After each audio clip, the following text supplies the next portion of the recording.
Good morning class, আমি সন্তু। তোমরা দেখছো the learning expert 2.0 YouTube channel. তোমাদের সামনে যে বিশাল পুলিশের ভ্যাকান্সি প্রকাশিত হয়েছে, যেখানে তোমাদের ডাব্লিউপি কনস্টেবল, কেপি কনস্টেবল এবং ডাব্লিউপি এসআই এর জন্য ভ্যাকান্সি প্রকাশিত হয়েছে। টোটাল ধরে প্রায় 16,000 মতো ভ্যাকান্সি প্রকাশিত হয়েছে। তো তার জন্য পুলিশের ব্যাচ কিন্তু অলরেডি শুরু হয়ে গেছে। একটা ক্লাস জিকেজিএস এর উপর থেকে কিন্তু আমরা অলরেডি এর আগের দিন করে নিয়েছি। সেটা ছিল কলকাতা পুলিশের তোমাদের প্রিভিয়াস ইয়ারে কনস্টেবলে যে কোশ্চেনটা এসেছিল সেই কোশ্চেনটা অ্যানালিসিস করেছিলাম জিকেজিএস এর, এবং বলেছিলাম যে পরবর্তী ক্লাসে অর্থাৎ আজকের ক্লাসে আমরা কলকাতা পুলিশ এসআই, যেটা এই বছর তোমাদের জানুয়ারি মাসের শেষের দিকে 28 জানুয়ারিতে সম্ভবত এক্সামটা হয়েছিল, তো সেই এক্সামে জিকেজিএস এর উপর থেকে কেমন কোশ্চেন এসেছিল সেগুলো আমরা আজকের এই ক্লাসে দেখবো। এর ফলে কি হবে, তোমাদের পুলিশের এক্সামে কেমন ধরনের কোশ্চেন দেয় তার একটা আইডিয়া সবার প্রথমে তোমাদের চলে আসবে। এরপর ধীরে ধীরে আমরা পরবর্তী ক্লাস থেকে জিকেজিএস এর প্র্যাকটিস আমরা করব 20টা বা 25টা করে কোশ্চেন, যেমন তোমাদের পিএসসির ক্লাসগুলো করিয়েছিলাম ফুড এসআই, তেমন ভাবে ক্লাসগুলো চলতে থাকবে। তো শুরু করছি আজকের ক্লাস। ক্লাসের শুরুতে ফার্স্টে আজকে আমরা সিলেবাস আলোচনা করব ডাব্লিউবিপি সাব ইন্সপেক্টর অর্থাৎ ডাব্লিউবি এসআই এর প্রিলিমস এর সিলেবাস কি। এর আগের দিনের ক্লাসে আমরা আলোচনা করেছিলাম ডাব্লিউবি কনস্টেবল এবং কেপি কনস্টেবলের সিলেবাস কি। তো যদি তোমরা সেই ক্লাসটা না দেখে থাকো অবশ্যই আগের ক্লাসটা দেখে নেবে। তার লিঙ্ক তোমরা এই চ্যানেলের ডেসক্রিপশন বক্সে দেওয়া আছে, সেখান থেকে পেয়ে যাবে। সেটার উপর ক্লিক করলে প্রিভিয়াস যে ক্লাসটা হয়েছে সেই ক্লাসটা দেখে নিতে পারবে। তো এখান থেকে দেখে নাও যে তোমাদের ডাব্লিউবিপি সাব ইন্সপেক্টর 2024 এর প্রিলিমস এর সিলেবাস কি আছে। তো প্রিলিমসে তোমাদের 3টে সাবজেক্ট থাকছে জিকেজিএস। জিকেজিএস এর মধ্যে প্রত্যেকেই জানো আছে 9খানা সাবজেক্ট, একটা হিস্ট্রি, জিওগ্রাফি, ইকোনমিক্স, পলিটি। এছাড়া সায়েন্সের 3টে সাবজেক্ট বলতে ফিজিক্স, কেমিস্ট্রি, বায়োলজি, এবং থাকছে তোমাদের স্ট্যাটিক জিকে এবং থাকছে কারেন্ট অ্যাফেয়ার্স। এই 9টা মিলে হয় জিকেজিএস, যেখান থেকে তোমাদের 50টা কোশ্চেন থাকবে এক্সামে। 50টা থাকুক বা 51টা থাকুক, যেমন এই কলকাতা পুলিশ সাব ইন্সপেক্টর 2023-এর যে এক্সামটা হয়েছিল সেই এক্সামে কিন্তু 51টা জিকেজিএস এর কোশ্চেন দিয়েছিল। তো একটা দুটো কম বেশি এরকম দেবে, একটা কমও দিতে পারে বা দুটো বেশিও দিতে পারে। তো যাই হোক 50টা কোশ্চেন থাকবে, প্রত্যেকটা কোশ্চেনের জন্য মার্কস হলো 2 করে, অর্থাৎ 50টা কোশ্চেনের টোটাল মার্কস হলো 100। তারপর থাকবে 25টা ম্যাথের কোশ্চেন। 25টা ম্যাথের কোশ্চেন প্রত্যেকটা কোশ্চেনের জন্য 2 মার্কস করে, অর্থাৎ 50 মার্কসের থাকবে। তারপর থাকবে তোমাদের রিজনিং। রিজনিং এর উপর থেকে থাকবে 25টা কোশ্চেন, প্রত্যেকটা কোশ্চেনে 2 মার্কস করে। মার্কস হবে কত, 25টা কোশ্চেনের জন্য 50 মার্কস। তাহলে টোটাল কত মার্কসের মধ্যে এক্সাম হবে, 200 মার্কসের মধ্যে কিন্তু এক্সাম হবে। কোশ্চেন থাকবে কটা, কোশ্চেন থাকবে 100টা। টাইম পাবে কত সময়, টাইম পাবে 1 ঘন্টা 30 মিনিট টাইম পাবে। ওএমআর শিটে এক্সাম হবে, আশা করি প্রত্যেকে জানো। তো এটাই ছিল ডাব্লিউপি সাব ইন্সপেক্টর 2024-এর প্রিলিমসের সিলেবাস। প্রিলিমস কভার হয়ে গেলে যখন আমরা মেন্স এক্সামের দিকে যাব, মেন্সের সিলেবাস তখন আলোচনা করব। তো যাই হোক শুরু করছি আজকের ক্লাস। আজকের ক্লাসের টপিক হলো কলকাতা পুলিশ সাব ইন্সপেক্টর 2023-এর যে জিকেজিএস এর কোশ্চেনগুলো এসেছিল, 51টা কোশ্চেন এসেছিল, সেই কোশ্চেনগুলো আমরা ডিটেলসে আলোচনা করব। কোশ্চেনের কি অ্যান্সার হবে সেটা আলোচনা করব। তার পাশাপাশি সেই কোশ্চেন রিলেটেড আরো অন্যান্য টপিক গুলো যেগুলো তোমাদের সামনে যে এক্সাম গুলো আসতে চলেছে সেই এক্সামে আসতে পারে, সেই সমস্ত টপিক গুলো আমরা রিলেট করাবো, যেমনটা এর আগের দিনের ক্লাসে পড়িয়েছি বা তোমাদের পিএসসির ক্লাসগুলোতে পড়ানো হয়। যারা ক্লাসগুলো দেখো তারা প্রত্যেকেই জানো। তো যাই হোক ফার্স্ট কোশ্চেন দেখো, ষোড়শ মহাজন পদে। আচ্ছা, আমি এই যে 50টা কোশ্চেন সাব ইন্সপেক্টর এক্সামে আসে, প্রিলিমস এক্সামে, সেখানে কিন্তু আমি সাবজেক্ট ওয়াইজ আলাদা আলাদা ভাগ করেছি। তো এর ফলে একটা সুবিধা তোমাদের হবে যে হিস্ট্রি থেকে কটা কোশ্চেন দিয়েছিল, জিওগ্রাফি থেকে কটা কোশ্চেন দিয়েছিল, তারপর ইকোনমিক্স, তারপর পলিটি থেকে কটা কোশ্চেন দিয়েছিল, এগুলো তোমরা সহজে আইডেন্টিফাই করতে পারবে। তো যাই হোক ফার্স্ট কোশ্চেন দেখো, ষোড়শ মহাজন পদের মধ্যে দক্ষিণ ভারতে অবস্থিত মহাজন পদ কোনটি? Important question. একটাই মহাজন পদ কিন্তু দক্ষিণ ভারতে অবস্থিত ছিল, তার নাম কি? তার নাম হলো অসমক। অপশন আর নাম্বার সি এর কিন্তু সঠিক অ্যান্সার হবে। তো ষোড়শ মহাজন পদ, ষোড়শ থেকেই বুঝতে পারছো টোটাল কটা, 16টা মহাজন পদ। এই 16টা মহাজন পদের মধ্যে কিছু কিছু ইম্পর্টেন্ট আছে যেগুলো রাজধানী জানতে চাই, সেগুলো আমি এখান থেকে রিলেট করাচ্ছি। যার মধ্যে সব থেকে ইম্পর্টেন্ট হলো মগধ। মগধের রাজধানী কোথায় ছিল? মগধের রাজধানী ছিল রাজগীর। কোথায় ছিল? রাজগীর ছিল মগধের রাজধানী। কোশ্চেন দেবে তোমাদের আরেকটা মহাজন পদ, তার নাম কি? সেটা হলো কুরু। কুরুর রাজধানী কি? কুরুর রাজধানী হলো ইন্দ্রপ্রস্থ। ইন্দ্রপ্রস্থ হলো কুরুর রাজধানী। আচ্ছা, তোমাদের একটা এক্সামে কোশ্চেন দিয়েছিল, কোনো একটা এক্সামে, খেয়াল আসছে না, যে দিল্লির পুরানো নাম কি ছিল? তো দিল্লির পুরানো নাম ছিল ইন্দ্রপ্রস্থ। কোশ্চেনটা কিন্তু খেয়াল রাখবে। তো মগধ কুরু হলো। এরপর চলে আসো অবন্তী। অবন্তীর রাজধানীর নাম কি? অবন্তীর রাজধানী হলো উজ্জয়িনী। উজ্জয়িনী হলো অবন্তীর রাজধানী। বা উজ্জয়িনী ছাড়া আরেকটা ছিল মাহিষ্মতি। মাহিষ্মতি। এরপর চলে আসো গান্ধারা। গান্ধার গান্ধারের রাজধানী কি ছিল? গান্ধারের রাজধানী ছিল তক্ষশিলা। তক্ষশিলা। আমি ষোড়শ মহাজনের পদের মধ্যে কিছু 5টা কিন্তু আমি সিলেক্ট করেছি, 4টে হয়ে গেছে, আরেকটা বলবো। এইগুলো থেকে ম্যাক্সিমাম টাইম কিন্তু রাজধানী জানতে চাই। আরেকটা হলো লাস্ট হলো মল্ল। মল্লের রাজধানী হলো কি? মল্লের রাজধানী হলো কুশিনারা। কুশিনারা। সব থেকে ইম্পর্টেন্ট হলো মগধ। মগধের এই কোশ্চেনটা কিন্তু বহুবার দিয়েছে যে মগধের রাজধানী কোনটা? মগধের রাজধানী হলো রাজগীর। আচ্ছা, অসমক এখানে কোশ্চেনে ছিল, অসমকের রাজধানী কি? অসমকের রাজধানী হলো পোটালি বা পোডানা। পোটালি অর পোডানা হলো অসমকের রাজধানী। চলে আসো পরবর্তী কোশ্চেন। 1967 সালে নিম্নলিখিতের মধ্যে কোন ব্যক্তি উপপ্রধানমন্ত্রী হিসাবে নির্বাচিত হয়েছিলেন? তো 1967 সাল এখানে তোমাদের সাল মেনশন করা আছে। যদি কোশ্চেন দিত যে প্রথম deputy prime minister K, first deputy prime minister of India যদি কোশ্চেন দিত, তখন অ্যান্সার কি হতো? তখন অ্যান্সার হতো সর্দার বল্লভভাই প্যাটেল। কে? সর্দার বল্লভভাই প্যাটেল হলো প্রথম deputy prime minister of India. কিন্তু এখানে কোশ্চেনে সাল মেনশন করে দিয়েছে 1967 সাল। তো 1967 সালে ডেপুটি প্রাইম মিনিস্টার কে ছিলেন? ডেপুটি প্রাইম মিনিস্টার ছিলেন Morarji Desai. Option number D এর কিন্তু সঠিক অ্যান্সার হবে। আচ্ছা, এখান থেকে ভারতের প্রথম কিছু ক্যাবিনেট মিনিস্টার আমরা রিলেট করাবো। First cabinet minister of India. First cabinet minister of independent India. Minister of independent মানে স্বাধীন ভারতের প্রথম ক্যাবিনেট মিনিস্টার কারা ছিল? Independent India. তো এগুলো কিন্তু নোট ডাউন করবে, এখান থেকে কিন্তু তোমাদের স্ট্যাটিক জিকে থেকে কোশ্চেন দেবে। তো ফার্স্টে নোট ডাউন করো যে ফার্স্ট প্রাইম মিনিস্টার কে ছিল। ফার্স্ট প্রাইম, আমি ফার্স্ট আর লিখছি না, পিএম লিখছি। তো ফার্স্ট প্রাইম মিনিস্টার কে ছিল? ফার্স্ট প্রাইম মিনিস্টার ছিল জওহরলাল নেহরু। JL নেহেরু। জওহরলাল নেহরু ছিল first prime minister. First deputy prime minister এক্ষুনি বলে দিলাম কে ছিল? সর্দার বল্লভভাই প্যাটেল। এবং ডেপুটি প্রাইম মিনিস্টারের পাশাপাশি ইনি ছিলেন প্রথম home minister. First home affairs বা home minister. First home minister কে ছিলেন? প্রথম গৃহমন্ত্রী ছিলেন সর্দার বল্লভভাই প্যাটেল। কোশ্চেন দেবে ফার্স্ট শিক্ষামন্ত্রী, ফার্স্ট এডুকেশন মিনিস্টার কে ছিল? তো ফার্স্ট এডুকেশন মিনিস্টার ছিল মৌলানা আবুল কালাম আজাদ। মৌলানা আবুল কালাম আজাদ। আচ্ছা, আবুল কালাম আজাদ থেকে আরো দুটো কোশ্চেন দেয়। কোশ্চেন দুটো মুখে বলে দিচ্ছি, আমি এখানে লেখাচ্ছি না।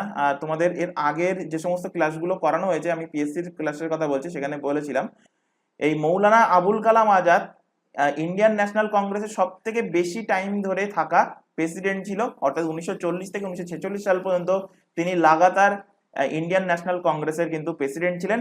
আর যদি কোশ্চেন দেয় যে ইন্ডিয়ান ন্যাশনাল কংগ্রেসের সব থেকে ইয়াংগেস্ট প্রেসিডেন্ট কে ছিলেন, তো এই মৌলানা আবুল কালাম আজাদই ছিলেন সব থেকে ইয়াংগেস্ট প্রেসিডেন্ট। আচ্ছা, এখান থেকে কোশ্চেন দেবে যে তোমাদের finance minister, first finance minister কে ছিল? তো ফার্স্ট ফাইন্যান্স মিনিস্টার ছিলেন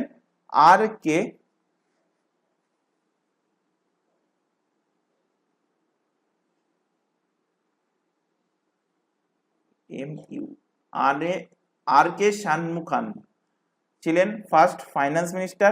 কোশ্চেন যেটা দিয়েছে তোমাদের এক্সামে ফার্স্ট ডিফেন্স মিনিস্টার।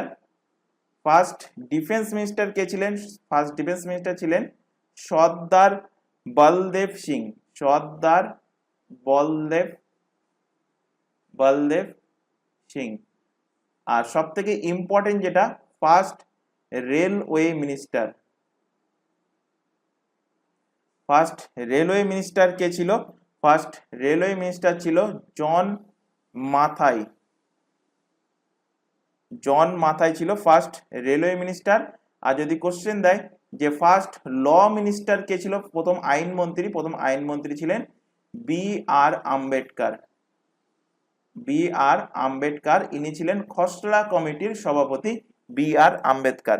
আর ফার্স্ট প্রেসিডেন্ট কে ছিল? ফার্স্ট প্রেসিডেন্ট ছিল doctor Rajendra Prasad. First vice president কে ছিল? ফার্স্ট ভাইস প্রেসিডেন্ট ছিল তোমাদের সর্বপল্লী রাধাকৃষ্ণন। চলে আসো পরবর্তী কোশ্চেনে। দ্বিতীয় গোলটেবিল বৈঠকে ভারতীয় জাতীয় কংগ্রেসের হয়ে কে প্রতিনিধিত্ব করেন? ইজি কোশ্চেন এবং বহুবার এক্সামে আসা কোশ্চেন। অ্যান্সার কি হবে? অ্যান্সার হবে মহাত্মা গান্ধী কংগ্রেসের হয়ে পার্টিসিপেট করেছিলেন। অপশন নাম্বার ডি এর কিন্তু সঠিক অ্যান্সার হবে। যদি কোশ্চেন দেয় যে প্রথম গোলটেবিল বৈঠক কবে বসেছিল? প্রথম গোলটেবিল বৈঠক কবে বসেছিল? তো প্রথম গোলটেবিল বৈঠক বসে 1930 সালে। যদি কোশ্চেন দেয় যে দ্বিতীয় গোলটেবিল বৈঠক কবে বসে? দ্বিতীয় গোলটেবিল বৈঠক বসে 1931। যদি কোশ্চেন দেয় যে তৃতীয় গোলটেবিল বৈঠক কোথায় বসে? তো কত সালে বসে? তৃতীয় গোলটেবিল বৈঠক বসে 1932 সালে। তো ম্যাক্সিমাম টাইমে কোশ্চেন দেয় যে ফার্স্ট গোলটেবিল বৈঠক কবে বসে? তো অ্যান্সার হবে 1930। তো এখান থেকে খেয়াল রাখবে, ফার্স্ট গোলটেবিল বৈঠকে কংগ্রেস অংশগ্রহণ করেনি। সেকেন্ড গোলটেবিল বৈঠকে অংশগ্রহণ করেছিল। আবার থার্ড গোলটেবিল বৈঠকে কিন্তু কংগ্রেস অংশগ্রহণ করেনি। তাহলে কংগ্রেস কোনটায় অংশগ্রহণ করেছে? কংগ্রেস শুধুমাত্র দ্বিতীয় গোলটেবিল বৈঠকে অংশগ্রহণ করেছে। প্রথম এবং তৃতীয় গোলটেবিল বৈঠকে কংগ্রেস কিন্তু অংশগ্রহণ করেনি। এখান থেকে কোশ্চেন দেয় যে এই তিনটে গোলটেবিল বৈঠকে অংশগ্রহণ করেছিল কে? কোন ব্যক্তি? এর মধ্যে কোন ব্যক্তি তিনটি রাউন্ড টেবিল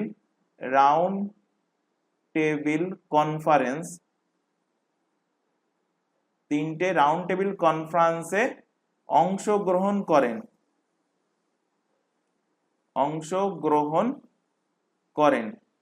কে অংশগ্রহণ করেন? বি আর আম্বেদকর একজন ব্যক্তি যিনি তিনটে গোলটেবিল বৈঠকে অংশগ্রহণ করেছিলেন। আর গোলটেবিল বৈঠকের প্রসঙ্গ যেহেতু আসলে, এখান থেকে আরেকটা কোশ্চেন দেয় এই মহাত্মা গান্ধী থেকে। মহাত্মা গান্ধীকে অর্ধনগ্ন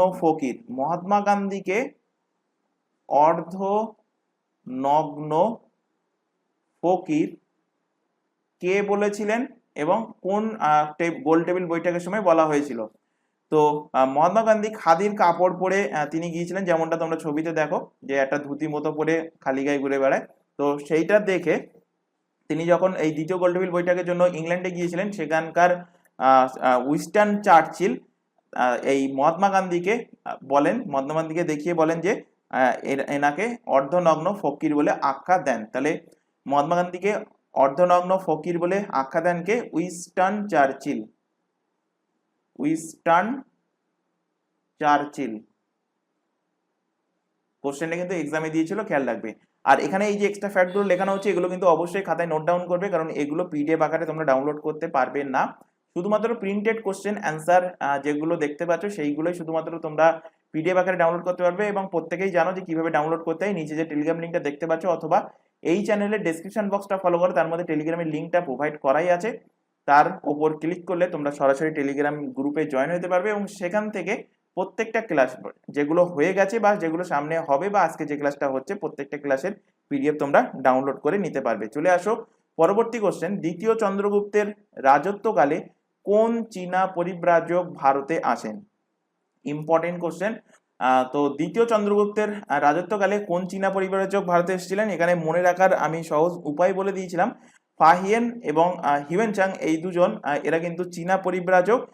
এনারা কার সময় ভারতে আসেন এটা কিন্তু এক্সামে বহুবার দিয়েছে এবং এটা ম্যাক্সিমাম ক্যান্ডিডেট গুলিয়ে ফেলে। তো এখন থেকে আর গোলাবে না, ভালোভাবে খেয়াল করো। হিউয়েন চাং শুরু কি দিয়ে? হ দিয়ে শুরু। তো হ ফর কি? হ ফর হর্ষবর্ধন। হর্ষবর্ধন, তাহলে হর্ষবর্ধনের আমলে কে এসেছিল? হিউয়েন চাং। তাহলে অপোনেন্ট যেটা ফাহিয়েন পড়ে থাকলো, সে কার সময় এসেছিল? সে এসেছিল দ্বিতীয় চন্দ্রগুপ্তের সময়। অপশন নাম্বার এ এর কিন্তু সঠিক অ্যান্সার হবে। এখান থেকে কোশ্চেন দেবে যে ফাহিয়েনের লেখা বইয়ের নাম কি? তো ফাহিয়েনের লেখা বইয়ের নাম ফো কিউ কি? ফো কিউ কি হলো ফাহিয়েনের লেখা বইয়ের নাম। হিউয়েন চাং এর লেখা বইয়ের নাম, হিউয়েন চাং হর্ষবর্ধনের সময় এসেছিলেন। হিউয়েন চাং এর লেখা বইয়ের নাম কি? হিউয়েন চাং এর লেখা বইয়ের নাম হলো সি ইউ কি। সি ইউ কি হলো হিউয়েন চাং এর লেখা বইয়ের নাম। আলবেরনি এসেছিল কার সময়? আলবেরনি এসেছিল মামুদ গজনির সময়। মামুদ গজনির টাইমে আলবেরনি আসছে, এবং আলবেরনির লেখা বইয়ের নাম কি? কিতাব উল হিন্দ। এটাও কিন্তু বহুবার এক্সামে দিয়েছে, প্রিভিয়াস ইয়ারের কোশ্চেন ঘেটে দেখলে দেখতে পাবে অনেক জায়গায় কিন্তু রিপিটেড কোশ্চেন এটা। তো কিতাব উল হিন্দ হলো আলবেরনির লেখা বইয়ের নাম।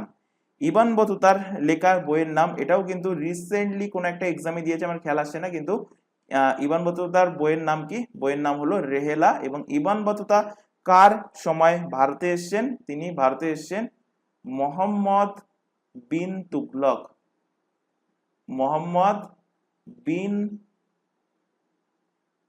তুগলকের সময় তিনি ভারতে এসেছিলেন।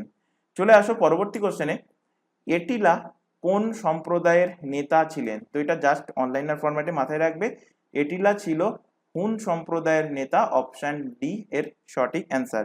পরের কোশ্চেনে চলে আসো।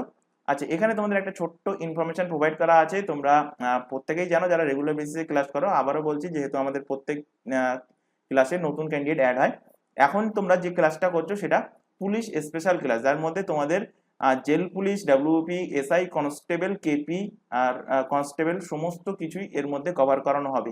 এছাড়া এখানে আদার্স যে এক্সামের নামগুলো দেখতে পাচ্ছ, প্রত্যেকটা এক্সামের জন্য এই চ্যানেলে সিলেবাস ওয়াইজ সম্পূর্ণ ফ্রিতে লাইভ ক্লাস প্রোভাইড করা হয়। লাইভ ক্লাস অ্যাটেন্ড না করতে পারলে ক্লাসটা থেকে যায় রেকর্ডেড ফরম্যাটে। সুতরাং পরবর্তী টাইমেও তোমরা ক্লাসগুলো দেখে নিতে পারবে যদি লাইভ ক্লাস অ্যাটেন্ড না করতে পারো।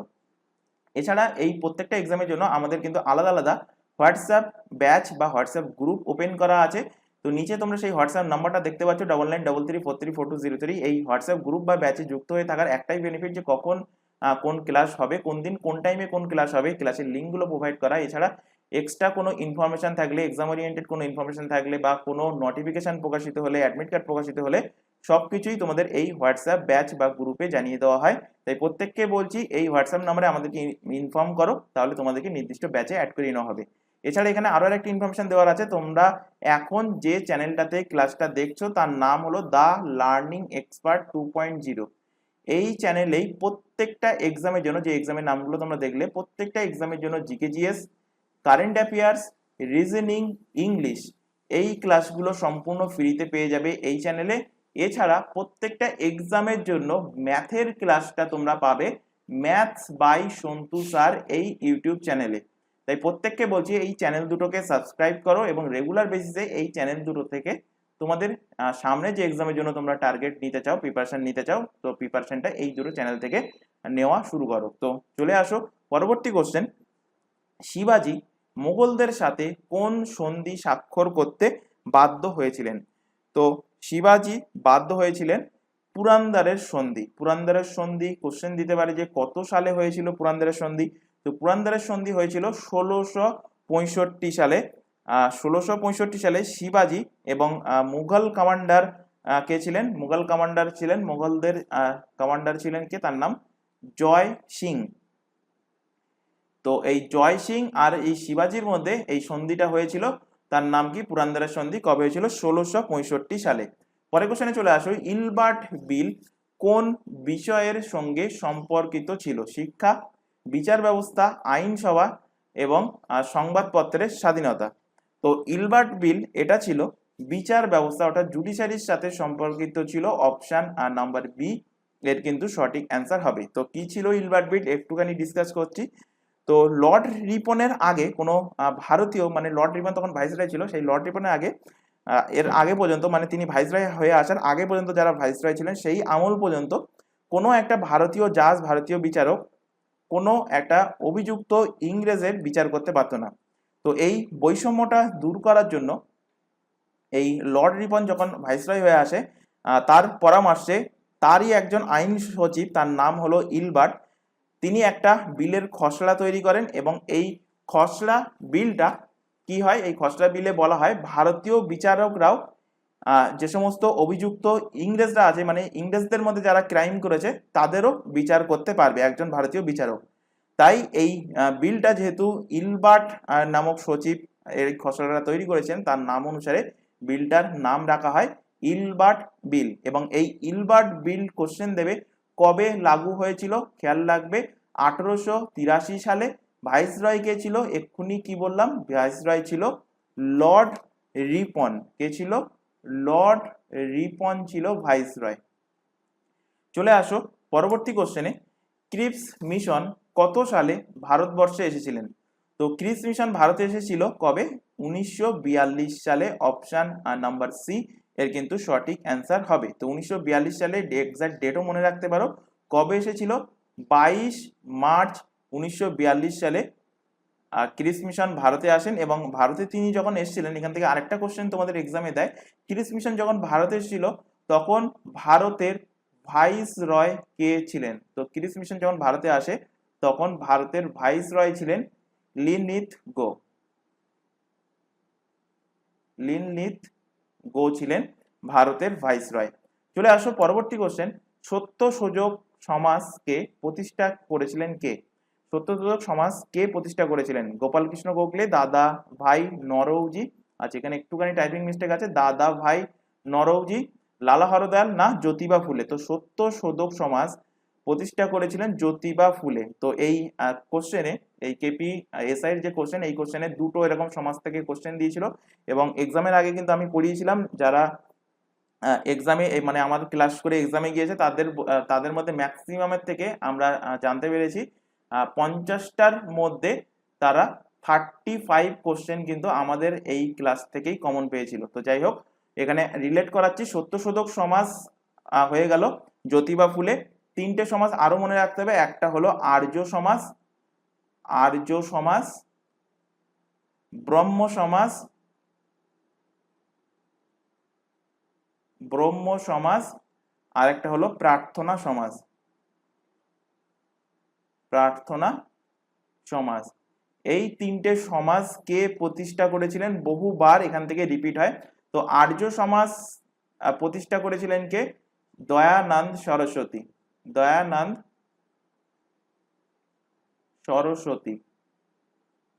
আর্য সমাজ থেকে একটা কোশ্চেন দেয় যে আর্য সমাজ কবে প্রতিষ্ঠা হয়েছিল, এটা একটুখানি খেয়াল রাখবে, 1875 সালে প্রতিষ্ঠা হয়েছিল। ব্রহ্ম সমাজ কে প্রতিষ্ঠা করেছিলেন? ব্রহ্ম সমাজ প্রতিষ্ঠা করেছিলেন রাজা রামমোহন, রাজা রামমোহন রায় প্রতিষ্ঠা করেছিলেন ব্রহ্ম সমাজ। প্রার্থনা সমাজ কে প্রতিষ্ঠা করেন? প্রার্থনা সমাজ প্রতিষ্ঠা করেন আত্মরাম পাণ্ডুরঙ্গ, আত্মরাম পাণ্ডুরঙ্গ প্রতিষ্ঠা করেন কি? প্রতিষ্ঠা করেন প্রার্থনা সমাজ। এছাড়া আরো তিনটে আছে, একটা হলো theosophical society, theosophical society,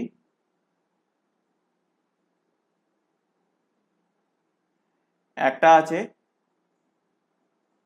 servants of India society, আর একটা হলো তত্ত্ববোধনী সভা।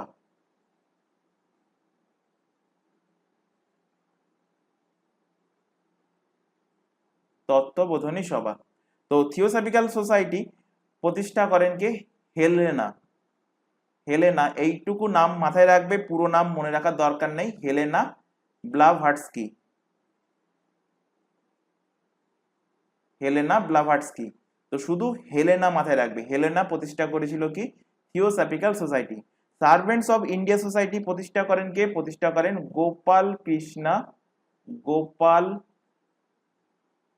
গোপাল কৃষ্ণা গোখলে, গোপাল কৃষ্ণ গোখলে। আর তত্ত্বাবধানী সভা প্রতিষ্ঠিত করেন দেবেন্দ্রনাথ ঠাকুর। তো এখান থেকে 6টা আর একটা কোশ্চেনে ছিল 7টা, এই 7টা সমাজ মাথায় রাখবে, এখান থেকেই ঘুরিয়ে ফিরিয়ে কিন্তু কোশ্চেন তোমাদের দেবে। চলে আসো পরের কোশ্চেন, কত সালে হলদিঘাটের যুদ্ধ হয়েছিল? তো হলদিঘাটের যুদ্ধ হয় 1576 সালে। অপশন বি এর কিন্তু সঠিক অ্যান্সার হবে। কার কার মধ্যে হয়েছিল? হয়েছিল মহারানা প্রতাপ, মহারানা মহারানা প্রতাপ, এবং হয়েছিল কাদের মধ্যে? মুঘল শাসকদের মধ্যে। মহারানা প্রতাপ এবং মুঘলদের মধ্যে হয়েছিল কি, সরি, মুঘল শাসক আকবর, মুঘল শাসক আকবরের মধ্যে হয়েছিল। মুঘল শাসক আকবর এবং মহারানা প্রতাপের মধ্যে হয়েছিল হলদিঘাটের যুদ্ধ। তো আকবরের হয়ে লড়াই করেছিলেন কে? আকবরের হয়ে লড়াই করেছিলেন মান সিং, মান সিং লড়াই করেছিলেন। চলে আসো পরবর্তী কোশ্চেনে, সার্ভেন্টস অফ ইন্ডিয়া সোসাইটির প্রতিষ্ঠাতা কে ছিলেন? তো এক্ষুনি পড়ালাম যে সোসাইটি, তার মধ্যেই পড়িয়েছি এটা। তো অ্যান্সার কি হবে? অ্যান্সার হবে গোপাল কৃষ্ণ গোখলে হলো সার্ভেন্টস অফ ইন্ডিয়া সোসাইটি, অর্থাৎ ভারত সেবা সমাজের প্রতিষ্ঠাতা। অপশন বি এর সঠিক অ্যান্সার। পরবর্তী কোশ্চেনে চলে আসো, মহাবীরের উপদেশের সংকলন কি নামে খ্যাত? তো মহাবীরের উপদেশের যে সংকলন সেটা সিদ্ধান্ত নামে পরিচিত। অপশন বি এর কিন্তু সঠিক অ্যান্সার হবে। পরবর্তী কোশ্চেনে আসো, রামচরিত এর রচয়িতা কে? তুলসীদাস, বাণভট্ট, বিলহন না সন্ধ্যাকার নন্দী? তো রামচরিতের রচয়িতা হলেন কে? রচয়িতা হলেন সন্ধ্যাকর নন্দী।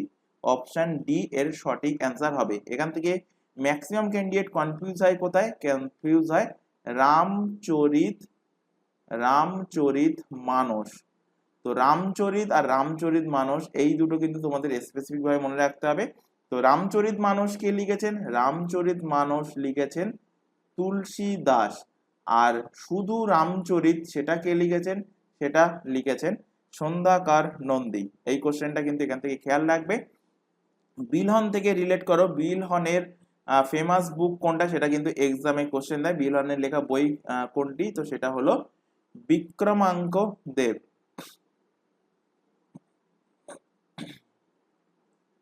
বিক্রমাঙ্ক দেব চরিত হলো বিলহনের লেখা বই। আর বাণভট্টের লেখা দুটো বই মাথায় রাখবে, একটা হলো কাদম্বরী আর একটা হলো হর্ষচরিত। কাদম্বরী আর একটা কি? আর একটা হলো হর্ষচরিত। চলে আসো পরবর্তী কোশ্চেনে, অ্যানি বেসান্ত কোন স্থানে হোম রুল লীগ প্রতিষ্ঠা করেন? মাদ্রাজ, কলকাতা, পুনে না বোম্বাই? কোথায় অ্যানি বেসান্ত হোম রুল লীগের প্রতিষ্ঠা করেছিলেন? ইম্পর্টেন্ট কোশ্চেন, মাথায় রাখবে। তো অ্যানি বেসান্ত হোম রুল লীগের প্রতিষ্ঠা করেছিলেন কোথায়? প্রতিষ্ঠা করেছিলেন মাদ্রাজে। অপশন এ এর কিন্তু সঠিক অ্যান্সার হবে। যদি কোশ্চেন দেয় যে ভারতে সর্বপ্রথম হোম রুল আন্দোলন কে শুরু করেছিলেন? তো ভারতে সর্বপ্রথম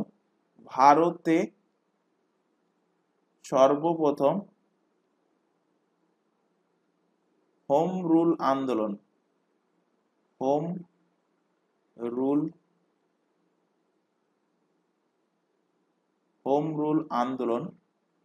শুরু করেন কে? শুরু করেন বাল গঙ্গাধর তিলক। এর পরবর্তীতে অ্যানি বেসান্ত কিন্তু হোম রুল আন্দোলন শুরু করে। দুটো হোম রুল আন্দোলনই শুরু হয়েছিল কবে? 1916 সাল নাগাদ। কিন্তু বাল গঙ্গাধর তিলক 1916 সালের এপ্রিল মাসে তিনি হোম রুল আন্দোলন শুরু করেন। আর অ্যানি বেসান্ত শুরু করেছিলেন এর কয়েক মাস পর, অর্থাৎ সেপ্টেম্বর মাস 1916 থেকে অ্যানি বেসান্ত হোম রুল আন্দোলনে শুরু করেছিলেন। আচ্ছা, এখান থেকে কোশ্চেন দিতে পারে যে অ্যানি বেসান্ত হোম রুল আন্দোলন শুরু করেছিলেন কোথা থেকে? মাদ্রাজ থেকে, যেটা কোশ্চেনে ছিল। কোশ্চেন দেবে যে বাল গঙ্গাধর কোথা থেকে হোম রুল আন্দোলনে শুরু করেছিলেন? তো খেয়াল রাখবে, বাল গঙ্গাধর শুরু করেছিলেন কোথা থেকে? শুরু করেছিলেন বেলগাঁও বা বেলগ্রাম থেকে। বেলগাঁও বা বেলগ্রাম থেকে বাল গঙ্গাধর তিলক 1916 সালে এপ্রিল মাসে হোম রুল আন্দোলন শুরু করেছিলেন। তো এই কটা তোমাদের হিস্ট্রির উপর থেকে কোশ্চেন ছিল, এই 14টা কোশ্চেন ছিল হিস্ট্রির উপর থেকে। এবার আসবো আমরা জিওগ্রাফির কোশ্চেনে। তো 15 নম্বর কোশ্চেন দেখো, আরাবল্লী পর্বত শ্রেণীর সর্বোচ্চ শৃঙ্গের নাম কি? তো তোমাদের কিন্তু এক্সামের আগে পড়িয়েছিলাম ভারতের যে সমস্ত রেঞ্জ গুলো আছে তার সর্বোচ্চ শৃঙ্গ কি, তাদের কিছু কিছু বলেছিলাম হাইট মুখস্থ রাখতে হবে, কারণ সেখানে হাইট থেকেও কোশ্চেন দেয়। তো আরাবল্লী পর্বতের সর্বোচ্চ শৃঙ্গ কোনটা? আরাবল্লী পর্বতের সর্বোচ্চ শৃঙ্গ হলো গুরু শিখর। অপশন এ এর কিন্তু সঠিক অ্যান্সার হবে। এখান থেকে রিলেট করো যে দোদা বেতা কোন পর্বত শ্রেণীর সর্বোচ্চ শৃঙ্গ? এটা নীলগিরি। নীলগিরি পর্বতের সর্বোচ্চ শৃঙ্গ হলো দোদা বেতা। আচ্ছা, এই নীলগিরি প্রসঙ্গ যেহেতু আসলো, নীলগিরি থেকে একটা কোশ্চেন তোমাদের বহুবার এক্সামে দেয়, সেটা হলো পূর্ব ঘাট ও পশ্চিম ঘাট পর্বতমালা। পূর্ব ঘাট ও পশ্চিম ঘাট পর্বতমালা মিলিত হয় কোথায়? কোথায় এসে মিলিত হয়? তো বহুবারের রিপিটেড কোশ্চেন, খেয়াল রাখবে। নীলগিরিতে এসে পূর্ব ঘাট এবং পশ্চিম ঘাট পর্বতমালা মিলিত হয়। তো এখান থেকে রিলেট করো, এই পূর্ব ঘাট পর্বতমালা সর্বোচ্চ শৃঙ্গ, আমি এখানে শুধু পূর্ব ঘাট লিখছি আর সর্বোচ্চ শৃঙ্গ লিখে দেব। আর পশ্চিম ঘাট, পূর্ব ঘাট এবং পশ্চিম ঘাট পর্বতমালার সর্বোচ্চ শৃঙ্গ কোনটা? তো পূর্ব ঘাট পর্বতমালার সর্বোচ্চ শৃঙ্গ হলো মহেন্দ্রগিরি। মহেন্দ্রগিরি হলো সর্বোচ্চ শৃঙ্গ। যেহেতু পূর্বঘাট পর্বতের সর্বোচ্চ শৃঙ্গ, এর হাইটটা মনে রাখবে, ইজিলি মনে থাকবে, 1501 মিটার হলো এর হাইট। কোশ্চেন দেবে পশ্চিমঘাট পর্বতমালার সর্বোচ্চ শৃঙ্গ কি? তো পশ্চিমঘাট পর্বতমালার সর্বোচ্চ শৃঙ্গ হলো কলসুবাই। কলসুবাই হলো পশ্চিমঘাট পর্বতমালার সর্বোচ্চ শৃঙ্গ, যার হাইট নাম মনে রাখলেও হবে 1640 মিটার। এখান থেকে কোশ্চেন দেবে যে দক্ষিণ ভারতের সর্বোচ্চ শৃঙ্গ। দক্ষিণ ভারতের সর্বোচ্চ শৃঙ্গ কোনটা? দক্ষিণ ভারতের সর্বোচ্চ শৃঙ্গ। তো দক্ষিণ ভারতের সর্বোচ্চ শৃঙ্গ হলো আনাইমুদি রেঞ্জের, আন্নামালাই রেঞ্জের,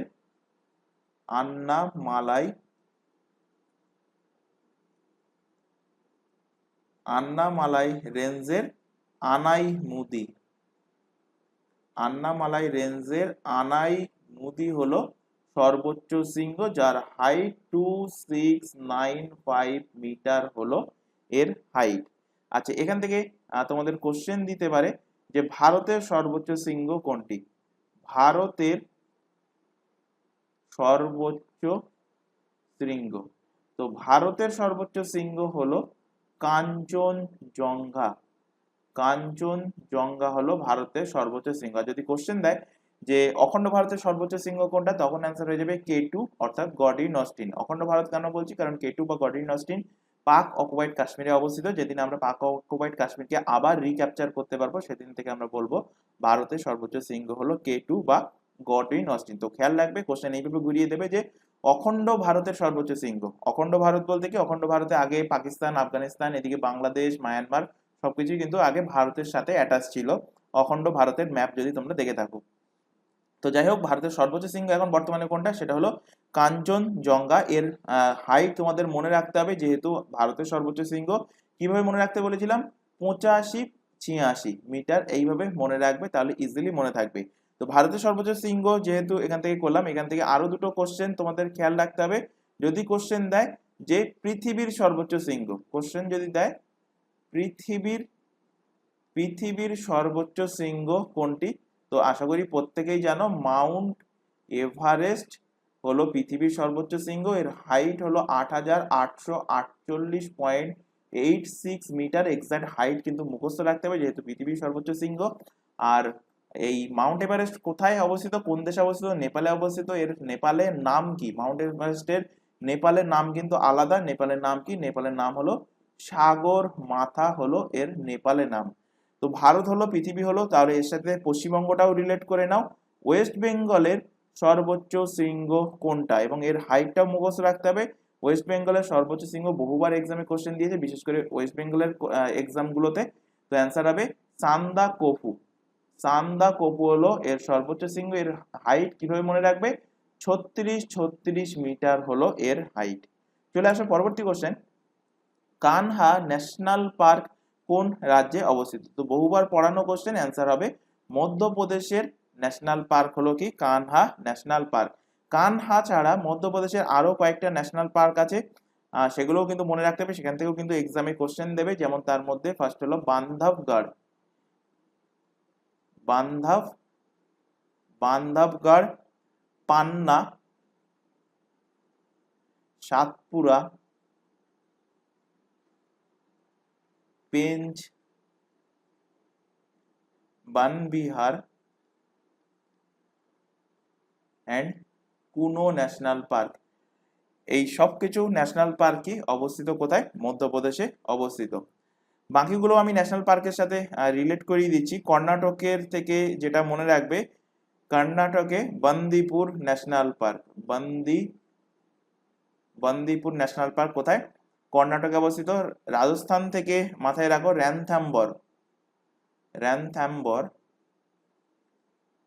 রণথাম্বর ন্যাশনাল পার্ক। তারপর কেওলাদেও, এটা কিন্তু বহুবার এক্সামে দিয়েছে যে কেওলাদেও ন্যাশনাল পার্ক কোন রাজ্যে অবস্থিত? রাজস্থানে অবস্থিত। আর ছত্তিশগড় থেকে রিলেট করো কাঙ্গের ভ্যালি, কাঙ্গের ভ্যালি কোথায় অবস্থিত? ছত্তিশগড়ে অবস্থিত। চলে আসো পরবর্তী কোশ্চেন। ভারতবর্ষের উত্তর পূর্ব রাজ্যগুলিতে কোন ধরনের স্বাভাবিক উদ্ভিদ সর্বাধিক বেশি দেখতে পাওয়া যায়? তো ভারতের উত্তর পূর্বের যে সমস্ত রাজ্যগুলো আছে, সেই উত্তর পূর্বের রাজ্যগুলোতে সব থেকে বেশি দেখতে পাওয়া যায় ক্রান্তীয় চিরহরিৎ জাতীয় উদ্ভিদ। অপশন এ এর কিন্তু সঠিক অ্যান্সার হবে। পরের কোশ্চেনে আসো। নিচের কোনটি অ্যালুমিনিয়ামের একটি আকরিক নয়? বক্সাইট, ফেল্ডস্পার, ডলোমাইট না গিবসাইট? এর মধ্যে কোনটা অ্যালুমিনিয়ামের আকরিক নয়? তো অ্যালুমিনিয়ামের আকরিক বক্সাইট অবভিয়াসলি অ্যালুমিনিয়ামের আকরিক, গিবসাইট অ্যালুমিনিয়ামের আকরিক, এবং ফেল্ডস্পার হলো অ্যালুমিনিয়ামের আকরিক। তো অ্যালুমিনিয়ামের আকরিক নয় কোনটা? সেটা হবে ডলোমাইট। তাহলে ডলোমাইট কোশ্চেন দেবে। ডলোমাইট কিসের আকরিক? ডলোমাইট হলো ম্যাগনেসিয়াম আকরিক। ম্যাগনেসিয়ামের আকরিক হলো কি ডলোমাইট। অপশন সি এর কিন্তু সঠিক অ্যান্সার হবে। এছাড়া এই অ্যালুমিনিয়ামের আকরিক এই তিনটে ছাড়া আরো দুটো মাথায় রাখো, সেখান থেকেও কোশ্চেন দিতে পারে। একটা হলো ডায়াসফোর, আরেকটা হলো বোমাইট,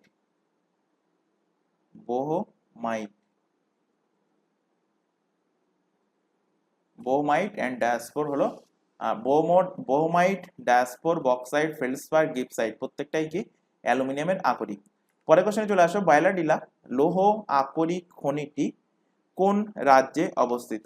মধ্যপ্রদেশ, কর্ণাটক, ওড়িশা না ছত্তিশগড়? তো বায়লাডিলা যে লৌহ আকরিক খনিটা, এটা জাস্ট অনলাইনার ফরম্যাটেই মাথায় রাখবে। এটা অবস্থিত কোথায়? অবস্থিত ছত্তিশগড় রাজ্যে। অপশন ডি এর সঠিক অ্যান্সার। পরের কোশ্চেনে আসো। সর্দার সরোবর বহুমুখী নদী পরিকল্পনা কোন নদীর ওপর অবস্থিত? তো তোমাদের পড়িয়েছিলাম যখন তোমাদের স্ট্যাচু অফ ইউনিটি পড়াতাম, বিশেষ করে পিএসসি ক্লাসগুলোর কথাই বলছি। সেখানে কিন্তু বলেছিলাম যে এই স্ট্যাচু অফ ইউনিটি কোন ড্যামের পাশে অবস্থিত? তো সর্দার সরোবর ড্যামের পাশে অবস্থিত। কোন নদীর ওপরে এই ড্যামটা অবস্থিত? নর্মদা নদীর ওপরে অবস্থিত। তো অ্যান্সার কি হবে? সর্দার সরোবর বহুমুখী নদী পরিকল্পনা কোন নদীর ওপরে অবস্থিত? নর্মদা নদীর ওপরে অবস্থিত। অপশন নাম্বার বি এর সঠিক অ্যান্সার হবে। তো এখানে যেহেতু ড্যামের প্রসঙ্গ আসলো, অর্থাৎ বাঁধের প্রসঙ্গ আসলো, এখান থেকে ভারতের কিছু ফেমাস ড্যাম এখান থেকে তোমাদের রিলেট করাবো, যেখান থেকে এক্সামে কোশ্চেন দেয়। তার মধ্যে ফার্স্ট হলো থেরি ড্যাম। থেরি ড্যামটা হলো ভারতের সব থেকে ইন্ডিয়াস হাইয়েস্ট ড্যাম, সব থেকে উচ্চতম বাঁধ কোনটি? থেরি ড্যাম। কোশ্চেন দেবে এই থেরি ড্যাম কোন নদীর ওপরে অবস্থিত? তো থেরি ড্যাম অবস্থিত ভাগীরথী নদীর ওপরে অবস্থিত। কোশ্চেন দেবে থেরি ড্যাম কোন রাজ্যে অবস্থিত, তো থেরি ড্যাম উত্তরাখণ্ড রাজ্যে অবস্থিত। কোশ্চেন দেবে থেরি ড্যাম এর হাইট কত, যেহেতু ভারতের সব থেকে উচ্চতম ড্যাম তো এর হাইট মুখস্থ রাখতে হবে, হাইট হলো 260 মিটার হলো এর হাইট। এরপর এখান থেকে কোশ্চেন দেবে ভাকরা নাঙ্গাল, ভাকরা ভাকরা নাঙ্গাল ড্যাম, ভাকরা নাঙ্গাল ড্যাম হলো ভারতের সব থেকে উঁচু gravity dam, India's highest gravity dam, gravity dam, ভারতের সব থেকে উচ্চতম গ্রাভিটি ড্যাম কোনটি, ভাকরা নাঙ্গাল ড্যাম। কোশ্চেন দেবে এই ভাকরা নাঙ্গাল ড্যাম কোন নদীর উপর অবস্থিত, বহুবার কোশ্চেন দিয়েছে, প্রিভিয়াস ইয়ারের কোশ্চেন ঘেটে দেখলে দেখবে। অ্যান্সার কি হবে, সতলাজ রিভার ওপরে এটা অবস্থিত। এর হাইট কত জানতে চাইবে, যেহেতু হাইয়েস্ট গ্র্যাভিটি ড্যাম। আচ্ছা এখান থেকে খেয়াল রাখবে হাইয়েস্ট ড্যাম জানতে চাইছে না হাইয়েস্ট গ্র্যাভিটি ড্যাম জানতে চাইছে, যেটা জানতে চাইবে সেইভাবে কিন্তু মার্কিং করবে অ্যান্সার। হাইয়েস্ট গ্র্যাভিটি ড্যাম বললে ভাকরা নাঙ্গাল অ্যান্সার হবে, হাইয়েস্ট ড্যাম বললে অ্যান্সার হবে থেরি ড্যাম। তো হাইয়েস্ট গ্র্যাভিটি ড্যাম ভাকরা নাঙ্গালের হাইট কত, 226 মিটার। কোশ্চেন দেবে এই ভাকরা নাঙ্গাল ড্যামটা কোথায় অবস্থিত, তো ভাকরা নাঙ্গাল ড্যামের ভাকরাটা অবস্থিত কোথায়, পাঞ্জাবে, আর নাঙ্গাল অবস্থিত হিমাচল প্রদেশ। তো হিমাচল প্রদেশ এবং পাঞ্জাব বর্ডারে এই ড্যাম অবস্থিত, ভাকরা নাঙ্গাল ড্যাম, যেটা সতলুজ রিভার ওপরে অবস্থিত। এবার এখান থেকে কোশ্চেন দেবে তোমাদের যে ইন্ডিয়াস লংগেস্ট বা ওয়ার্ল্ডস লংগেস্ট ড্যাম, সব থেকে দীর্ঘতম ড্যাম পৃথিবীর মধ্যে, তার নাম কি, তার নাম হলো হীরাকুদ ড্যাম। হীরাকুদ ড্যাম কোন নদীর ওপরে অবস্থিত, মহানদী, মহানদী রিভারের ওপরে অবস্থিত হীরাকুদ ড্যাম। এর লেন্থ মাথায় রাখতে হবে, যেহেতু ওয়ার্ল্ড লংগেস্ট তো এর লেন্থ এক্স্যাক্টলি মাথায় রাখবে 25.79 কিলোমিটার হলো এর হাইট। এটা কোন রাজ্যে অবস্থিত, এটা ওড়িশা রাজ্যে এই ড্যামটা অবস্থিত। এছাড়া এখান থেকে আরো কিছু ড্যাম দেবে, সেগুলো কোশ্চেন দেয় যে কোন নদীর ওপরে অবস্থিত, যেমন তার মধ্যে ফার্স্ট হলো নাগার্জুনা সাগর, নাগার্জুনা সাগর ড্যাম। কোশ্চেন দেবে তোমাদের মাইথন ড্যাম, মাইথন ড্যাম কোথায়, ঝাড়খণ্ডে অবস্থিত। তো মাইথন ড্যাম, নাগার্জুনা সাগর। কোশ্চেন দেবে মেত্তুর ড্যাম কোন নদীর ওপরে অবস্থিত। কোশ্চেন দেবে ইন্দিরা সাগর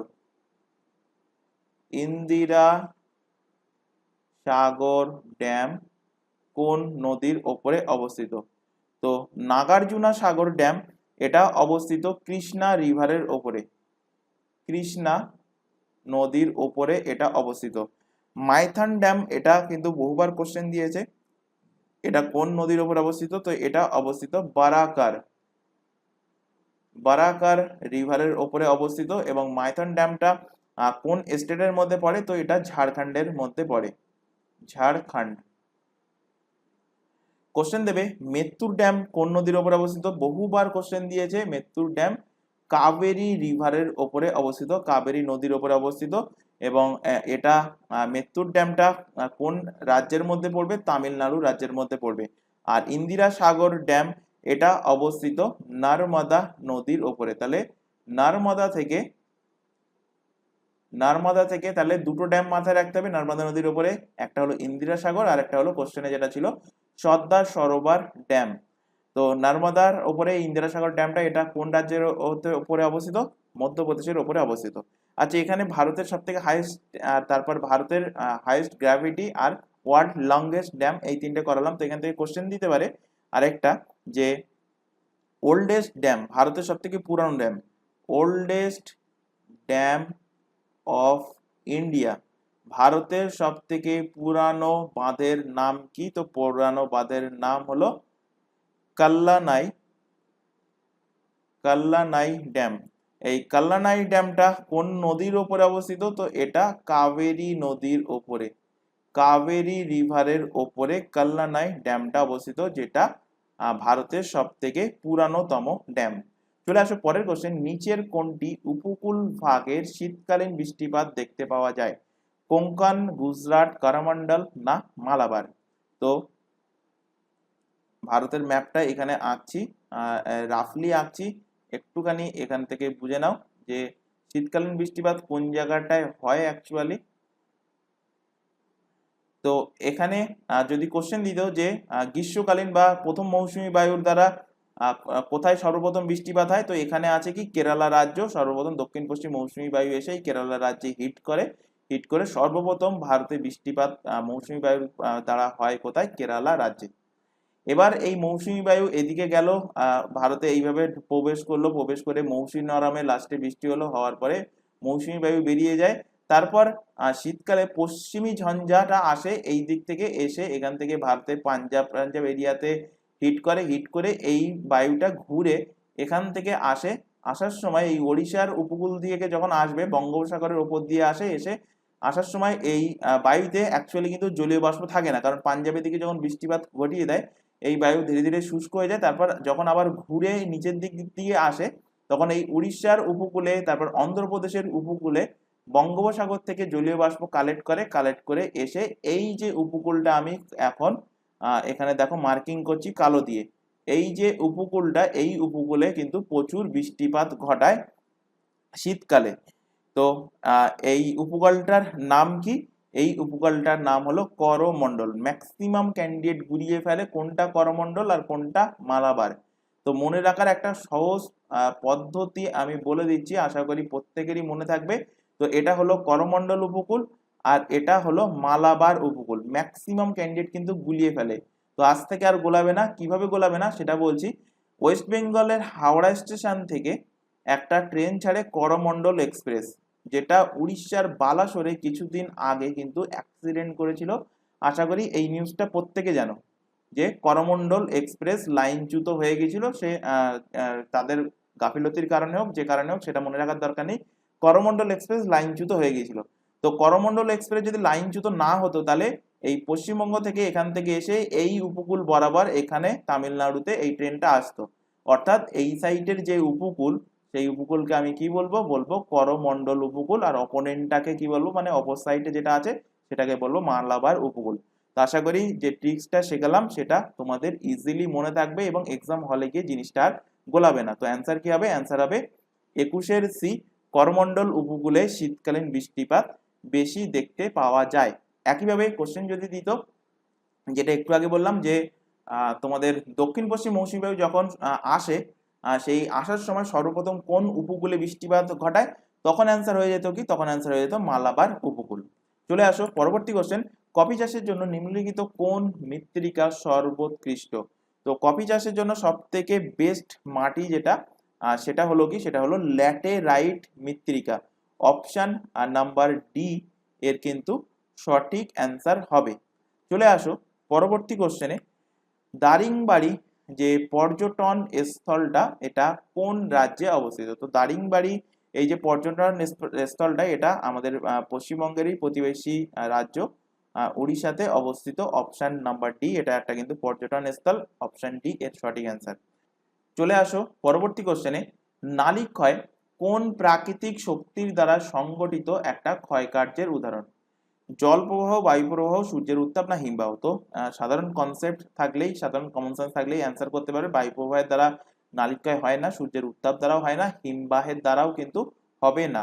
তো নালিক্ষয় হয় কিসের দ্বারা? জল প্রবাহের দ্বারা। তো কিভাবে হয় একটু তোমরা দেখতে পারো যে ওপর থেকে, পাহাড়ের কথাই বলছি, ওপর থেকে জল, ধরো জলের ধারা বয়ে আসছে, বা তোমরা বাড়িতে দেখার সুযোগ না থাকলেও একটা তোমরা পাহাড়ে দেখতে পাবে, পাহাড়ের ওপর থেকে যে জলধারা বয়ে আসে, অনবরত যে জলধারা বয়ে আসে, আজকে সাপোজ দেখলে যে একটা সরু নালী, কিন্তু এখান থেকে 10 দিন পরে দেখবে সেই সরু নালীটা আস্তে আস্তে আরো বড় হয়ে গেছে। কারণ কি? সেই জলের দ্বারা, জল যখন প্রবাহ হচ্ছে জলের দ্বারা সেই যে রাস্তা দিয়ে, যে নালী দিয়ে জলটা বাহিত হচ্ছে, যে ড্রেন দিয়ে বাহিত হচ্ছে, সেই ড্রেনের যে মাটি বা শিলা সেগুলো কিন্তু ক্ষয় হয়ে হয়ে সেখানে নালীটা আরো বড় হয়ে যাচ্ছে। তো এখানে কোশ্চেন দিয়েছিল নালীক্ষয় কোন প্রাকৃতিক শক্তি দ্বারা সংগঠিত ক্ষয়কার্যের উদাহরণ? তো এটা একটা জলপ্রবাহের দ্বারা ক্ষয়কার্যের উদাহরণ। চলে আসো পরবর্তী কোশ্চেন, আচ্ছা, তোমাদের এই 24 দাগ পর্যন্ত ছিল জিওগ্রাফির কোশ্চেন, তার মানে তোমাদের 10টা কোশ্চেন জিওগ্রাফি থেকে দিয়েছিল, 14টা কোশ্চেন দিয়েছিল কোথা থেকে, 14টা কোশ্চেন দিয়েছিল তোমাদের হিস্ট্রি থেকে। চলে আসো পরের কোশ্চেন, 25 নম্বর কোশ্চেন। লোকসভার পাশ হবার পর একটি অর্থ বিল রাজ্যসভায় প্রেরিত হওয়ার কতদিনের মধ্যে আবার লোকসভায় ফেরত পাঠাতেই হয়? তো অ্যান্সারটা একদম অনলাইনের ফরম্যাটে মাথায় রাখবে, 14 দিনের মধ্যে পাঠাতে হবেই অর্থ বিলটা। যখন লোকসভায় পাশ হয়ে যায়, পাশ হওয়ার পর যখন রাজ্যসভায় পাঠানো হয়, সেই রাজ্যসভা থেকে 14 দিনের মধ্যেই কিন্তু সেটাকে রিটার্ন পাঠাতে হয়। এখান থেকে আরেকটা কোশ্চেন দেয় এই অর্থ বিল অর্থাৎ মানি বিল থেকে কোশ্চেন দেয় যে মানি বিল সব সময় সর্বপ্রথম কোথায় পেশ করা হয়? মানি বিল সব সময় বা শুধুমাত্র কোন সদনে পেশ করা হয়? তো শুধুমাত্র পেশ করা হয় প্রথম কোথায়? লোকসভাতে। মানি বিল সব সময় সর্বপ্রথম কিন্তু লোকসভাতে পেশ করা হবে, তারপরে লোকসভাতে পাশ হওয়ার পর সেটা যাবে কোথায়? রাজ্যসভাতে যাবে। কোশ্চেন দেবে তোমাদের যে মানি বিলের ব্যাপারে কোন আর্টিকেলে বলা হয়েছে? তো আর্টিকেল নাম্বার 110-এ বলা হয়েছে মানি বিলের ব্যাপারে। চলে আসো পরবর্তী কোশ্চেন, কোন রিট অনুযায়ী ঊর্ধ্বতন কোর্ট কোনো নিম্ন কোর্ট বা কোনো ব্যক্তিকে তার কর্তব্য পালনে বাধ্য করতে পারে? সেটা কোন রিট অনুযায়ী? তো এখানে রিটগুলো সম্বন্ধে তোমাদের অবশ্যই জানতে হবে রিট কি কি। যদি কোশ্চেন দেয় যে টোটাল রিটের সংখ্যা কটা, তো টোটাল রিটের সংখ্যা হলো 5টা। 5টা রিট কি কি একবার এখান থেকে বলে দিচ্ছি এবং তাদের ব্যাপারে একটু ছোট করে ডিসকাসও করে দেবো।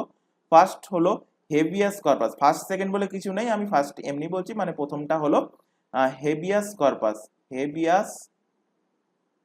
হেভিয়াস কর্পাস, এই হেভিয়াস কর্পাসে কি বলা হয়েছে? এই রিটটা কখন জারি করা হবে? তো এই রিটটা এমন টাইমে জারি করা হবে যে এমন কোনো ব্যক্তিকে আনার জন্য যাকে আদালতের সামনে অবৈধভাবে আটক করা বা তাকে অ্যারেস্ট করে কারারুদ্ধ করে রেখেছে। তো সেটা জন্য কোন রিট জারি হবে? জারি হবে হেভিয়াস কর্পাস রিট। এর পরবর্তী রিট হলো ম্যান্ডামাস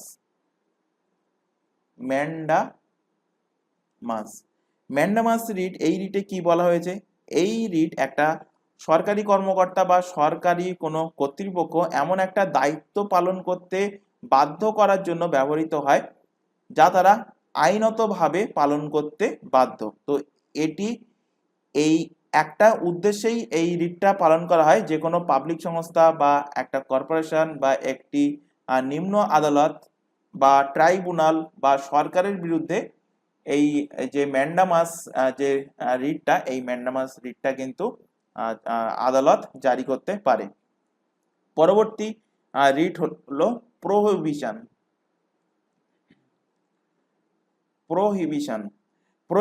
এই রিটে কি বলা হয়েছে? এই রিটে বলা হয়েছে যে এই রিট যা নিম্ন আদালত বা ট্রাইব্যুনাল তার এখতিয়ার অতিক্রম করে বা তার আইনত যে কর্তৃত্ব আছে, আইনত যে এরিয়া আছে সেটা ছাড়িয়ে অতিরিক্ত কাজ যেটা করে সেই অতিরিক্ত কাজটাকে নিষিদ্ধ করতে ব্যবহৃত হয় এই প্রোহিবিশন রিটটা।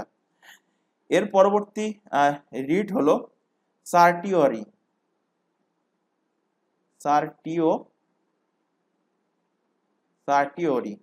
এই সার্টিওরির রিটে কি বলা হয়েছে? এই সার্টিওরি রিটে বলা হয়েছে একটা নিম্ন আদালত বা ট্রাইব্যুনাল যদি তার এখতিয়ারের বাইরে কাজ করে বা প্রাকৃতিক ন্যায় বিচারের নীতি লঙ্ঘন করে তবে তার সিদ্ধান্ত বাতিল করার জন্য এই রিটটা প্রয়োগ করে উচ্চতন যে হাইকোর্ট আছে সেই নিম্ন হাইকোর্টের ওপরে, সেই হাইকোর্ট কিন্তু এর ওপরে এই সার্টিওরি রিটটা জারি করতে পারে। এরপর আসো পরবর্তী এবং লাস্ট রিট হলো কিও ওয়ারেন্টো।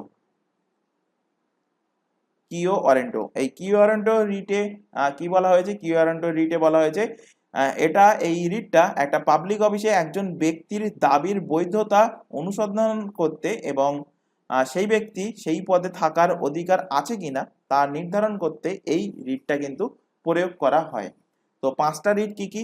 5টা রিট হলো habeas corpus, mandamus, prohibition, certiorari and quo warranto. তাহলে আশা করি বোঝাতে পেরেছি এই পাঁচটা রিটে কি কি জিনিস বলা হয়েছে। এখানে কোশ্চেন বলেছে যে কোন রিট অনুযায়ী ঊর্ধ্বতন কোর্ট কোনো নিম্ন কোর্ট বা কোনো ব্যক্তিকে তার কর্তব্য পালনে বাধ্য করতে পারে। তো এক্ষুনি বললাম ম্যান্ডামাসের ক্ষেত্রে যে এই ম্যান্ডামাস রিটটা একটা সরকারি কর্মকর্তা বা সরকারি কর্তৃপক্ষ এমন একটা দায়িত্ব পালনে বাধ্য করতে পারে, বাধ্য করার জন্য এইটাকে ব্যবহৃত করা হয় ম্যান্ডামাস রিটটাকে, যা তারা আইনতভাবে পালন করতে বাধ্য। তো অ্যান্সার কি হয়ে যাবে? অ্যান্সার হয়ে যাবে ম্যান্ডামাস। অপশন নাম্বার ডি এর কিন্তু সঠিক অ্যান্সার হবে। এখান থেকে কোশ্চেন দেয় এই যে রিটগুলো, এই রিট সুপ্রিম কোর্ট তো জারি করতে পারবেই, সুপ্রিম কোর্ট, এর পাশাপাশি হাইকোর্টও কিন্তু জারি করতে পারে। তো কোশ্চেন দেয় এখান থেকে সুপ্রিম কোর্ট কত নম্বর আর্টিকেল দ্বারা এই পাঁচটা রিট জারি করতে পারে, আর হাইকোর্ট কত নম্বর আর্টিকেল দ্বারা এই পাঁচটা রিট জারি করতে পারে। ভেরি ভেরি ইম্পর্টেন্ট কোশ্চেন, খেয়াল রাখবে। সুপ্রিম কোর্ট জারি করতে পারে আর্টিকেল নাম্বার 32 দ্বারা, আর হাইকোর্ট জারি করতে পারে আর্টিকেল নাম্বার 226 দ্বারা। এই পাঁচটা রিট কিন্তু জারি করতে পারে। আরেকটা জিনিস এখান থেকে খেয়াল রাখবে, এই রিট জারি করার ক্ষমতা সুপ্রিম কোর্টের থেকে হাইকোর্টের কিন্তু একটু বেশি থাকে। চলে আসো পরের কোশ্চেন। ভারতবর্ষের প্রথম লোক আদালত কোন শহরে বসেছিল? কলকাতা, নিউ দিল্লি, চেন্নাই না মুম্বাই? তো এটা একটুখানি কনফিউজিং কোশ্চেন ছিল। এখানে চারটে অপশনের মধ্যে কোনো অপশনই কিন্তু আমি অ্যাপ্রোপ্রিয়েট বলতে পারছি না, কারণ অ্যান্সার কি হবে? অ্যান্সার হবে উনা সিটি। উনা সিটি, উনা সিটিটা কোথায় অবস্থিত? উনা সিটি অবস্থিত জুনাগড়ে। কোথায় অবস্থিত? জুনাগড়। আর জুনাগড় কোথায় অবস্থিত? জুনাগড় অবস্থিত গুজরাট রাজ্যে, গুজরাট রাজ্যে। তো ভারতের প্রথম লোক আদালত বসেছিল কোথায়? বসেছিল উনা সিটিতে বসেছিল। সেটা কোন রাজ্যে অবস্থিত? গুজরাট রাজ্যে অবস্থিত। তো এখানে অপশানে গুজরাট থাকলে আমরা মার্কিং করতে পারতাম। তো এই কোশ্চেনটা কিন্তু ভুল ছিল, কোনো অপশানে কিন্তু সঠিক অ্যান্সার না। তো তোমাদের পলিটির ওপর থেকে এই কটা, এই দুটো তিনটে কোশ্চেন দিয়েছিল পলিটির ওপর থেকে। এর পরের টপিক হলো ফিজিক্স। পরবর্তী কোশ্চেন দেখো, নিচের কোনটির ক্ষেত্রে তরল অবস্থা থেকে কঠিনে পরিণত হলে পদার্থটার আয়তন বেড়ে যায় না?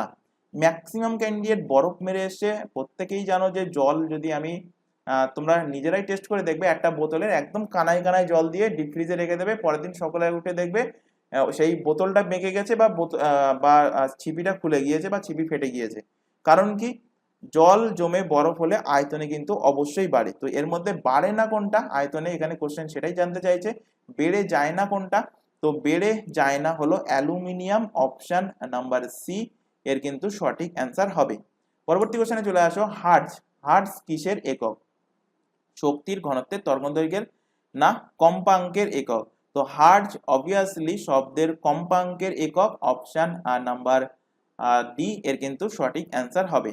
যদি কোশ্চেন দিত যে শব্দের শব্দের তীব্রতার তীব্রতার একক কি? তো শব্দের তীব্রতার একক হলো ডেসিবেল। ডেসিবেল হলো শব্দের তীব্রতার একক। চলে আসো পরবর্তী কোশ্চেন। হাতের সাহায্যে কোনো বস্তু তোলার সময় হাত কোন শ্রেণীর লিভার রূপে কাজ করে? তো হাতের সাহায্যে কোনো বস্তু তোলার সময় দেখবে হাতটা ঠিক ক্রেনের মতো কাজ করে। আর ক্রেন কোন শ্রেণীর লিভার? ক্রেন হলো তৃতীয় শ্রেণীর লিভার। অপশন নাম্বার বি এর কিন্তু সঠিক অ্যান্সার হবে। আচ্ছা, এখান থেকে তৃতীয় শ্রেণীর লিভার আরো একটা দুটো উদাহরণ বলে দিই। একটা হলো কি ক্রেন, আর একটা মাথায় রাখবে চিমটা। ক্রেন, চিমটা আর মানুষের হাত। মানুষের হাত বলতে এই হাতের বাহু থেকে কনুই থেকে যে হাতটা আমরা তুলছি, এটাই হলো কি তৃতীয় শ্রেণীর লিভারের উদাহরণ। আচ্ছা, এখান থেকে একটা কোশ্চেন দিতে পারে প্রথম শ্রেণীর লিভার থেকে। প্রথম শ্রেণীর লিভার হওয়া সত্ত্বেও প্রথম শ্রেণীর লিভার হওয়ার সত্ত্বেও যান্ত্রিক সুবিধা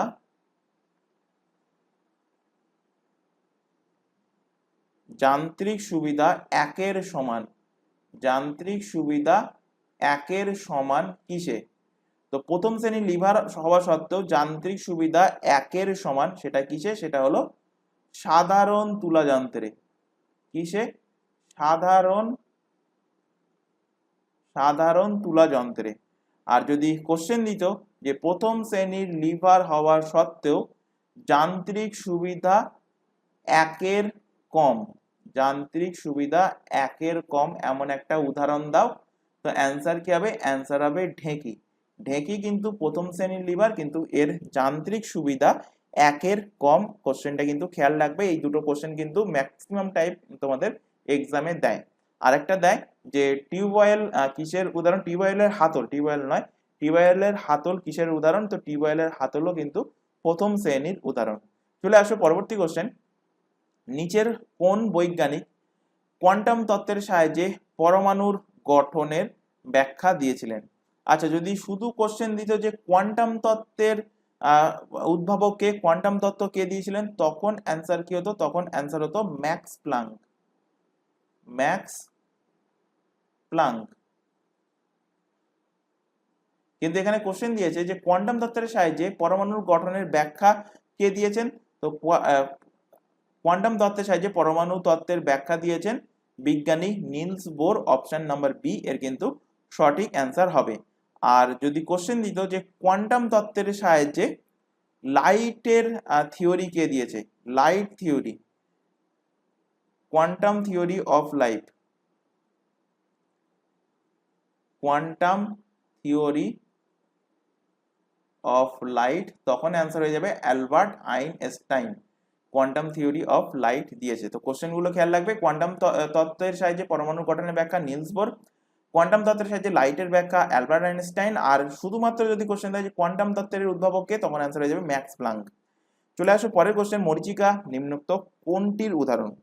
এই কোশ্চেনটা যদি তোমরা দেখো, তোমরা 2015 থেকে যদি দেখো, তা 8-10 বার, মানে এসএসসি সমস্ত এক্সামের কথা বলছি, এসএসসি ওদিকে সেন্ট্রালের সিজিএল, হ্যাঁ সিজিএল এসএসসির মধ্যেই আসবে, সেন্ট্রালের এসএসসি সমস্ত এক্সাম, তারপর তোমাদের ওয়েস্ট বেঙ্গলের যাবতীয় যা এক্সাম হয়েছে, এই সমস্ত এক্সাম যদি ঘেটে দেখো, তো অন্তত 8 থেকে 10 বার এই কোশ্চেনটা এক্সামে দেয়।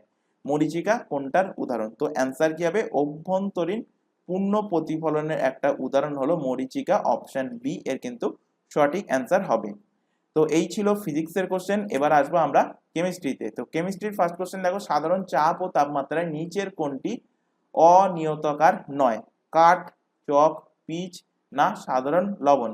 তো অনিয়তাকার নয় বলেছে, তো অনিয়তাকার হলো কাঠ, অনিয়তাকার হলো চক এবং পিচ। তো অনিয়তাকার নয় কোনটা? সেটা হলো সাধারণ লবণ। অপশন ডি এর কিন্তু সঠিক অ্যান্সার হবে। পরবর্তী কোশ্চেনে চলে আসো। নিচের কোনটি গন্ধ পচা মাছের মতো গন্ধ কোনটার? তো পচা মাছের মতো গন্ধ হলো ফসফিনের। অপশন নাম্বার ডি এর কিন্তু সঠিক অ্যান্সার হবে। জাস্ট অনলাইনার ফরম্যাটে কোশ্চেনটা মাথায় রাখবে। পরবর্তী কোশ্চেনে চলে আসো। পিঁপড়ের হুলের মধ্যে নিচের কোন অ্যাসিডটা উপস্থিত থাকে? এটাও কিন্তু বহুবার রিপিটেড কোশ্চেন। এই পিঁপড়ের হুলে কোন অ্যাসিড থাকে? তো পিঁপড়ের হুলে থাকে, সবসময় মাথায় রাখবে, ফর্মিক অ্যাসিড থাকে। কোথায়? পিঁপড়ের হুলে। অপশন এ এর কিন্তু সঠিক অ্যান্সার হবে। পরবর্তী কোশ্চেনে আসো। নিচের চারটির তিনটি কোন কারণে সদৃশ্য একটি এবং একটি শ্রেণীভুক্ত, কোনটি ওই শ্রেণীভুক্ত নয়? আচ্ছা, এই চারটে অপশনের মধ্যে তিনটে সেম, তিনটে একই শ্রেণীভুক্ত, একটা আলাদা শ্রেণীভুক্ত। তো কোনটা আলাদা সেটা আইডেন্টিফাই করতে বলছে। অভ্র, লোহা এবং দস্তা এই তিনটে একই শ্রেণীর মধ্যে পড়ে। ক্লোরিন হলো গ্যাস। তো অপশন নাম্বার সি এর কিন্তু সঠিক অ্যান্সার হবে। ক্লোরিনটা এর মধ্যে থেকে আলাদা। চলে আসো পরবর্তী কোশ্চেন। পিতল কোন ধাতুর দ্বারা প্রস্তুত একটা সংকর ধাতু? বহুবার এক্সামে দিয়েছে, পিতল কোন কোন ধাতুর দ্বারা মিলিত হয়ে পিতল তৈরি হয়? তো পিতল তৈরি হয় দুটো ধাতু, মাথায় রাখবে, একটা হলো তামা আর একটা হলো দস্তা অর্থাৎ জিঙ্ক, অর্থাৎ কপার Cu প্লাস Zn, এই দুটো মিলে তৈরি হয় কি? মিলে তৈরি হয় পিতল। আচ্ছা, এই তামা এবং জিঙ্ক এর সাথে যদি আমি একটুখানি নিকেল মিশিয়ে দিই, তাহলে কি তৈরি হয়ে যায়? তৈরি হয়ে যায় জার্মান সিলভার। কি তৈরি হয়? জার্মান সিলভার তৈরি হয়ে যায়। জার্মান সিলভারে কি কি থাকে? তামা থাকে, মানে পিতল। এইভাবেও দিতে পারে কোশ্চেন, জার্মান সিলভার কি দ্বারা তৈরি হয়? পিতল প্লাস নিকেল, এইভাবেও কিন্তু কোশ্চেনে দিতে পারে। তো দুটোই খেয়াল রাখবে যে তামা, নিকেল এবং দস্তা, আর তামা আর দস্তা মেলালে পিতল হয়, পিতলের সাথে নিকেল মেশালে জার্মান সিলভার। চলে আসো পরের কোশ্চেন, বায়োলজির কোশ্চেন। তো কেমিস্ট্রি কোশ্চেন এই 5-6টা কোশ্চেন দিয়েছিল। তো বায়োলজির কোশ্চেনে চলে আসো 38 নম্বর কোশ্চেন, নেফ্রেডিয়াম কোন প্রাণীর রেচন অঙ্গ? আচ্ছা, এখান থেকে কিছু প্রাণীর রেচন অঙ্গ আমি রিলেট করাবো, কারণ এখান থেকে তোমাদের কোশ্চেন দেবে। তো নেফ্রেডিয়াম কোন প্রাণীর রেচন অঙ্গ? নেফ্রেডিয়াম হলো কেঁচোর রেচন অঙ্গ। অপশন নাম্বার বি এর কিন্তু সঠিক অ্যান্সার হবে। এখান থেকে এবার রিলেট করো বিভিন্ন প্রাণীর রেচন অঙ্গ। তো তার মধ্যে ফার্স্ট রিলেট করো স্পঞ্জ, যেটা অনেকবার এক্সামে দেয়। স্পঞ্জ এবং স্পঞ্জের সাথে হাইড্রা, এই দুটোরই রেচন অঙ্গ একই। সেটা কি? সেটা হলো এদের দেহতল দ্বারা, এদের দেহর দল দ্বারা এরা রেচন পদার্থ বাইরে বার করে, শরীরের বাইরে বার করে। তো দেহতল হলো এদের রেচন অঙ্গ। এর পরে রিলেট করো অ্যামিবা। অ্যামিবার রেচন অঙ্গ কোনটা? অ্যামিবার রেচন অঙ্গ হলো সংকোচী গহ্বর।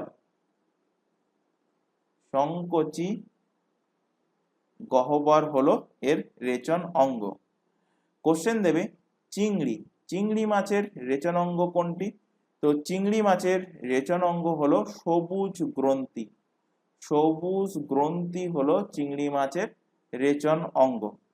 কোশ্চেন দেবে ফিতাকৃমি, তারপরে প্ল্যানেরিয়া, এদের রেচন অঙ্গ কোনটি?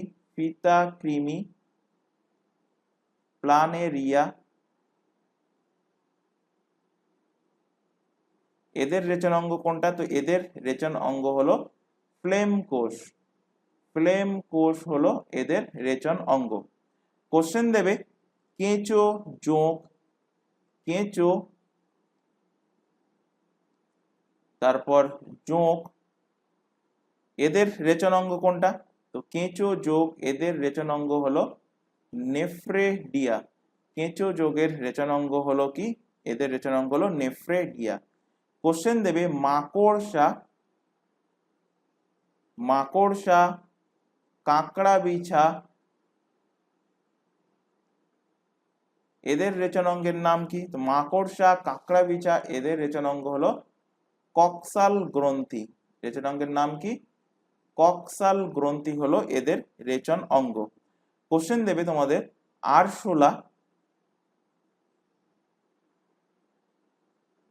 আরশোলা, গঙ্গা ফড়িং, এদের রেচন অঙ্গের নাম কি? তো আরশোলা, গঙ্গা ফড়িং, এদের রেচন অঙ্গের নাম হলো ম্যালপিজিয়ান নালিকা। ম্যালপিজিয়ান নালিকা। এই যে কোশ্চেনগুলো এখানে লেখানো হচ্ছে, এগুলো প্রত্যেকটা থেকেই কিন্তু তোমাদের এক্সামে কোশ্চেন দিয়েছে, তাই কিন্তু এখান থেকে লেখানো হচ্ছে। আর মানুষের রেচন অঙ্গ কি কি? আশা করি প্রত্যেকেই জানো। আবার বলতে পারি প্রত্যেকে জানো না, কারণ ম্যাক্সিমাম ক্যান্ডিডেট কি জানে? মানুষের রেচন অঙ্গ বলবে কি বৃক্ক আর ত্বক। তো বৃক্ক আর ত্বক, তো অবভিয়াসলি মানুষের রেচন অঙ্গ বৃক্ক অর্থাৎ আমাদের কিডনি, অ্যান্ড আমাদের স্কিন অর্থাৎ ত্বক, এই দুটো রেচন অঙ্গ। এর পাশাপাশি আমাদের যকৃৎ, এটাও কিন্তু রেচন অঙ্গ। এবং কোশ্চেন দেয় যে এর মধ্যে কোনটি মানুষের রেচন অঙ্গ নয় বা রেচন অঙ্গ? তার মধ্যে অপশানে থাকে ফুসফুস। তো ফুসফুসও কিন্তু আমাদের রেচন অঙ্গ। কারণ কি? কার্বন ডাই অক্সাইড এই ফুসফুস থেকে আলাদা হয়ে কিন্তু দেহের বাইরে বেরিয়ে যাচ্ছে। তো এটাও কিন্তু এক প্রকার রেচন অঙ্গ হলো, ফুসফুস হলো আমাদের কিন্তু রেচন অঙ্গ। তো খেয়াল রাখবে মানুষের রেচন অঙ্গ 4টে, বৃক্ক, ত্বক, যকৃৎ অ্যান্ড ফুসফুস। চলে আসো পরবর্তী কোশ্চেনে, ইউগ্লিনা কিসের সাহায্যে গমন করে? Important question. ম্যাক্সিমাম ক্যান্ডিডেট এই সিলিয়া আর ফ্লাজেলার মধ্যে গুলিয়ে ফেলেছিল এক্সামে। অ্যান্সার হবে কি? অ্যান্সার হবে ফ্লাজেলা। ফ্লাজেলা হলো ইউগ্লিনার গমন অঙ্গের নাম। অপশন নাম্বার ডি এর কিন্তু সঠিক অ্যান্সার হবে।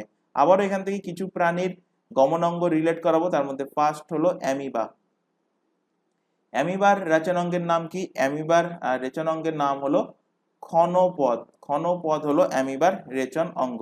ইউগ্লিনার রেচন অঙ্গ হলো কি? ফ্লাজেলা, এক্ষুনি পড়ালাম। কোশ্চেন দিয়েছিল একটা এক্সামে তোমাদের, জনন কোষ। জনন কোষ এক জায়গা থেকে আরেক জায়গায় গমন করে কিসের সাহায্যে? জনন কোষ।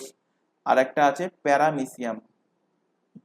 জনন কোষ বা প্যারামিসিয়াম, এদের গমনাঙ্গের নাম কি? এদের গমনাঙ্গের নাম হলো সিলিয়া। তো খেয়াল রাখবে জনন কোষ বলতে কি, জনন কোষের মধ্যে মহিলাদের ওভাম এবং পুরুষের স্পার্ম দুটোই আসে জনন কোষের মধ্যে। এদের গমনাঙ্গ কি? এদের গমনাঙ্গ হলো সিলিয়া। কোশ্চেন দেবে হাইড্রার গমনাঙ্গের নাম কি? তো হাইড্রার গমনাঙ্গ হলো কোর্সিকা। কোশ্চেন দেবে কেঁচোর গমনাঙ্গের নাম কি? তো কেঁচোর গমনাঙ্গের নাম হলো সিটি বা সিটা। অনেক বইতে অনেক রকম লেখা থাকে, কিছু বইতে সিটি থাকে, কিছু বইতে সিটা থাকে, তো যেটাই থাকুক না কেন সেটা অ্যান্সার মার্কিং করবে। কোশ্চেন দেবে শামুক বা ঝিনুক, এদের যদি গমন তোমরা দেখে থাকো তাহলে ইজিলি অ্যান্সার করতে পারবে। এদের গমনাঙ্গের নাম কি? এদের গমনাঙ্গ দেখবে একটা মাংসল অংশ থাকে, তো মাংসল পদ হলো এদের গমন অঙ্গ। কোশ্চেন দেবে যে তারা মাছ, স্টারফিশ, তারা মাছের গমনাঙ্গের নাম কি? তো তারা মাছের গমনাঙ্গের নাম হলো টিউব ফিট হলো তারা মাছের গমনাঙ্গের নাম। তো এখান থেকে বিশেষ করে অ্যামিবার গমনাঙ্গের নাম কি, আর এখান থেকে কেঁচোর গমনাঙ্গের নাম কি, আর তারা মাছের গমনাঙ্গের নাম কি, আর জনন কোষ কিন্তু এক্সামে, দুটো এক্সামে আমি দেখেছি দিয়েছিল, কোন এক্সাম খেয়াল আসছে না, যে জনন কোষ কিসের মাধ্যমে এক জায়গা থেকে আরেক জায়গায় গমন করে, কোন গমনাঙ্গের মাধ্যমে? অ্যান্সার হবে সিলিয়ার মাধ্যমে। চলে আসে পরবর্তী কোশ্চেন, কোন উৎসেচক প্রোটিনকে পেপটোনে পরিণত করে?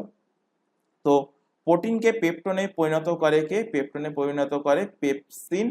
অপশন এ এর কিন্তু সঠিক অ্যান্সার হবে। তো প্রোটিনকে ভাঙার জন্য, প্রোটিনকে ভাঙতে আমাদের দেহ থেকে, আমাদের পাকস্থলী বলো বা আমাদের যে ইন্টেস্টাইন আছে, ইন্টেস্টাইন থেকে বলো, তিনটে উৎসেচক খরিত হয় প্রোটিনকে ভাঙতে। সেই তিনটে উৎসেচকের মধ্যে ফার্স্ট যেটা খরিত হয় সেটা কি? সেটা হলো পেপসিন। সেটা হলো পেপসিন। এটা কোথা থেকে খরিত হয় এই পেপসিনটা খরিত হয় পাকস্থলীর পাইলোরিক অংশ থেকে। কোথা থেকে? পাকস্থলীর পাইলোরিক অংশ থেকে এটা কিন্তু খরিত হয়। এবং এটার কাজ কি? এই পেপসিনের কাজ হলো প্রোটিনকে, যে প্রোটিন আমরা খাবারের সাহায্যে খাচ্ছি, যে খাবার খাচ্ছি তার মধ্যে যে প্রোটিন থাকছে, সেই প্রোটিনকে ভেঙে কি করে? প্রোটিনকে ভেঙে পেপটোনে পরিণত করে। খেয়াল রাখবে আমরা যা খাই না কেন তার মধ্যে সব থেকে প্রোটিন ভাঙতে কিন্তু সব থেকে বেশি টাইম লাগে। তো প্রোটিন তিনটে স্টেপে ভাঙে, তিনটে উৎসেচকের মাধ্যমে ভাঙে, সেইগুলো কিন্তু খেয়াল রাখবে যে কোনটার সাহায্যে কি ভাঙে, কারণ এখান থেকে স্পেসিফিক ভাবে কোশ্চেন দেবে। যেমন দেখতেই পাচ্ছ যে কেপিএস এর এক্সামে এখানে স্পেসিফিক করে দিয়েছে যে প্রোটিনকে পেপটোনে পরিণত করে কোন উৎসেচক। তো অ্যান্সার কি হবে? পেপসিন প্রোটিনকে পেপটোনে পরিণত করে। তো এবার এই পেপসিনের পরে প্রোটিনকে ভাঙার জন্য নেক্সট যে উৎসেচকটা খরিত হয় তার নাম কি? তার নাম হলো ট্রিপসিন। এই ট্রিপসিন উৎসেচকটা কোথা থেকে খরিত হয়? ট্রিপসিন উৎসেচক প্যানক্রিয়াস থেকে খরিত হয়, অর্থাৎ প্যানক্রিয়াসকে বাংলাতে কি বলা হয়? অগ্নাশয় থেকে খরিত হয় এই ট্রিপসিনটা। অগ্নাশয় থেকে খরিত হয়ে এই ট্রিপসিনটা কি করে? তো প্রোটিনকে ভেঙে, তো ফার্স্টে পেপটোনে ভেঙে দিয়েছে, তো এই পেপটোনকে ভেঙে কিসে রূপান্তরিত করে? পেপটাইড। তো কোশ্চেন দিতেই পারে যে পেপটোনকে পেপটাইডে পরিণত করে কোন উৎসেচক? অ্যান্সার হবে ট্রিপসিন। কোথা থেকে খরিত হয়? অগ্নাশয় থেকে খরিত হয়। এরপর লাস্ট যে উৎসেচকটা খরিত হয় প্রোটিনকে ভাঙার জন্য সেটার নাম কি? সেটার নাম হলো ইরেপসিন।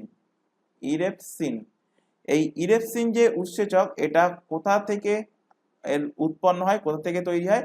তো এটা স্মল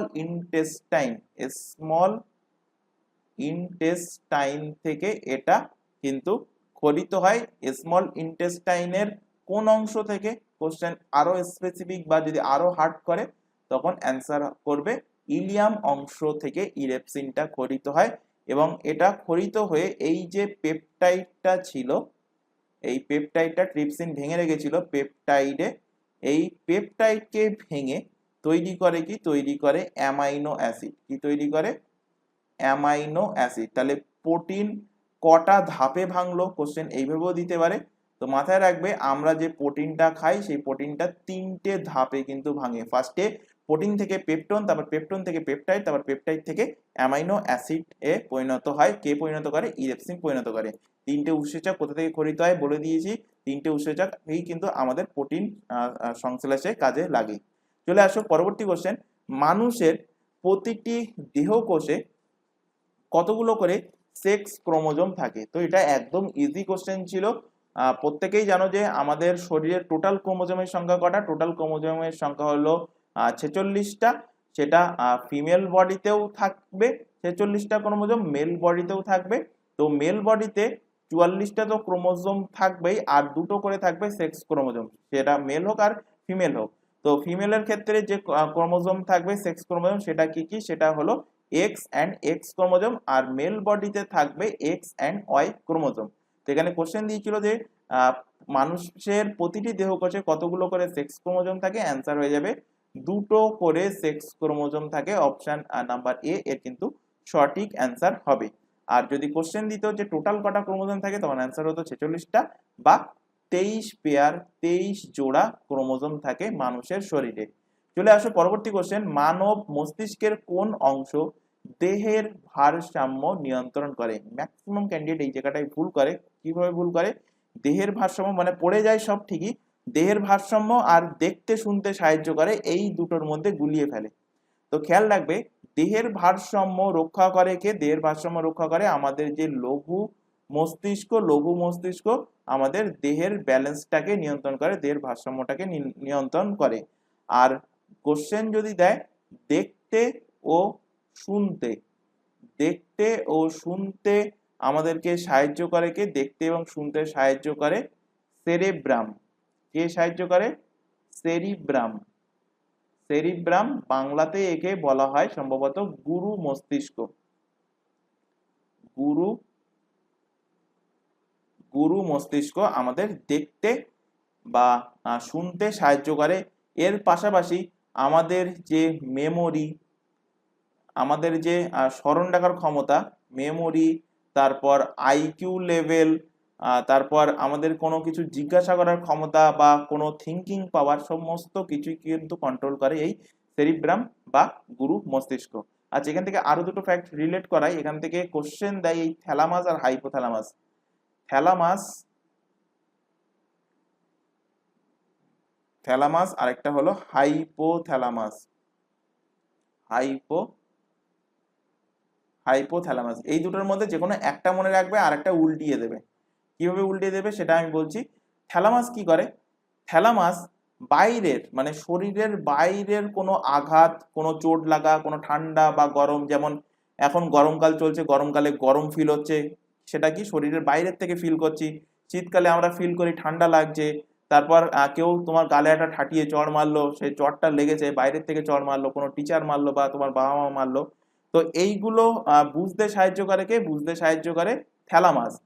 আর হাইপোথ্যালামাসটা কি করে? হাইপোথ্যালামাস এর উল্টোটা, মানে শরীরের ভিতরে কোনো কিছু হলে, শরীরের ভিতরে কোনো কিছু হলে, শরীরের ভিতর থেকে ঠান্ডা লাগা, শরীরের ভিতর থেকে গরম লাগা, বা শরীরের ভিতরে কোথাও কোনো অঙ্গে চোট, এইগুলোকে নিয়ন্ত্রণ করে কে? এইগুলোকে নিয়ন্ত্রণ করে হাইপোথ্যালামাস। যেমন শরীরের ভিতরে বলতে মনে করো খেলতে গিয়ে পড়ে হাত ভেঙে গেল, সেখানে হাতে যে যন্ত্রণাটা করছে সেইটাকে, সেই চোট লাগার যন্ত্রণাটা কে ফিল করাচ্ছে? সেটা ফিল করাচ্ছে হাইপোথ্যালামাস।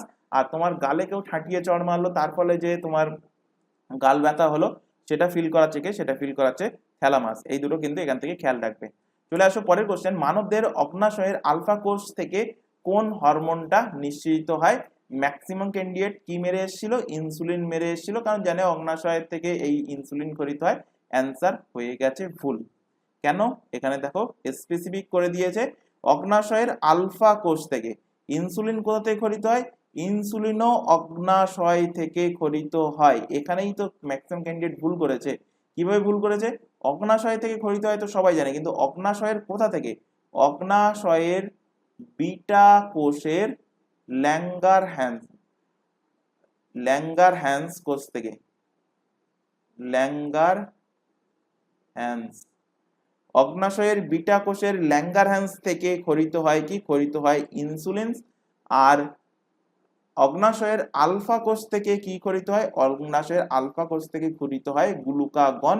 অপশন নাম্বার সি এর কিন্তু সঠিক অ্যান্সার হবে। চলে আসো পরবর্তী কোশ্চেন, উদ্ভিদের পরিপক্ক বীজে কোন হরমোনটা সংশ্লেষিত হয়? তো এখানেও ম্যাক্সিমাম ক্যান্ডিডেট কি মেরে এসছে? ম্যাক্সিমাম ক্যান্ডিডেট অক্সিন মেরে এসছে, অ্যান্সার হয়ে গেছে ভুল। আর এই অক্সিজেন হবে কেন? অক্সিজেন তো হবেই না এখানে। এখানে অ্যান্সার কি হবে? উদ্ভিদের পরিপক্ক বীজে থাকে কি? থাকে জিবরেলিন। অপশন নাম্বার ডি এর সঠিক অ্যান্সার। অক্সিন কেন হবে না? অক্সিজেনের কাজ কি? অক্সিন উদ্ভিদের কাণ্ডের ডগায় থাকে এবং এর কাজ হলো উদ্ভিদের সেই কাণ্ডটাকে, মানে ছোট একটা চারা গাছ হলো, সেই ছোট চারা গাছের কাণ্ডের ডগায় অক্সিজেন থাকে। এর কাজ হলো চারা গাছটাকে বড় করা, মানে তার গ্রোথ করা, অর্থাৎ উদ্ভিদের বৃদ্ধিতে সাহায্য করে কি? উদ্ভিদের বৃদ্ধিতে সাহায্য করে অক্সিন। আর এখানে এই জিবরেলিন যে হরমোনটা, এই জিবরেলিন হরমোনটা উদ্ভিদের পরিপক্ক বীজে, অঙ্কুরিত চারা, মুকুল, বীজপত্র ইত্যাদিতে কিন্তু এইটা থাকে।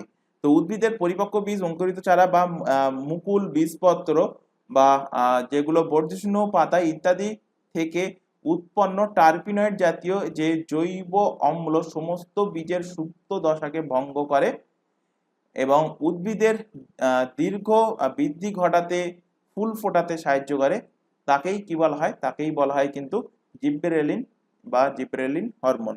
আচ্ছা, এখান থেকে একটা কোশ্চেন দেয়, এখানে উদ্ভিদের পরিপক্ক বীজের প্রসঙ্গ যেহেতু আসলো, এখান থেকে একটা কোশ্চেন দেয় যে ফল পাকানোর জন্য ফল পাকানোর জন্য ব্যবহৃত হরমোন কোনটা? ফল পাকানোর জন্য ব্যবহৃত হয় কোন হরমোন?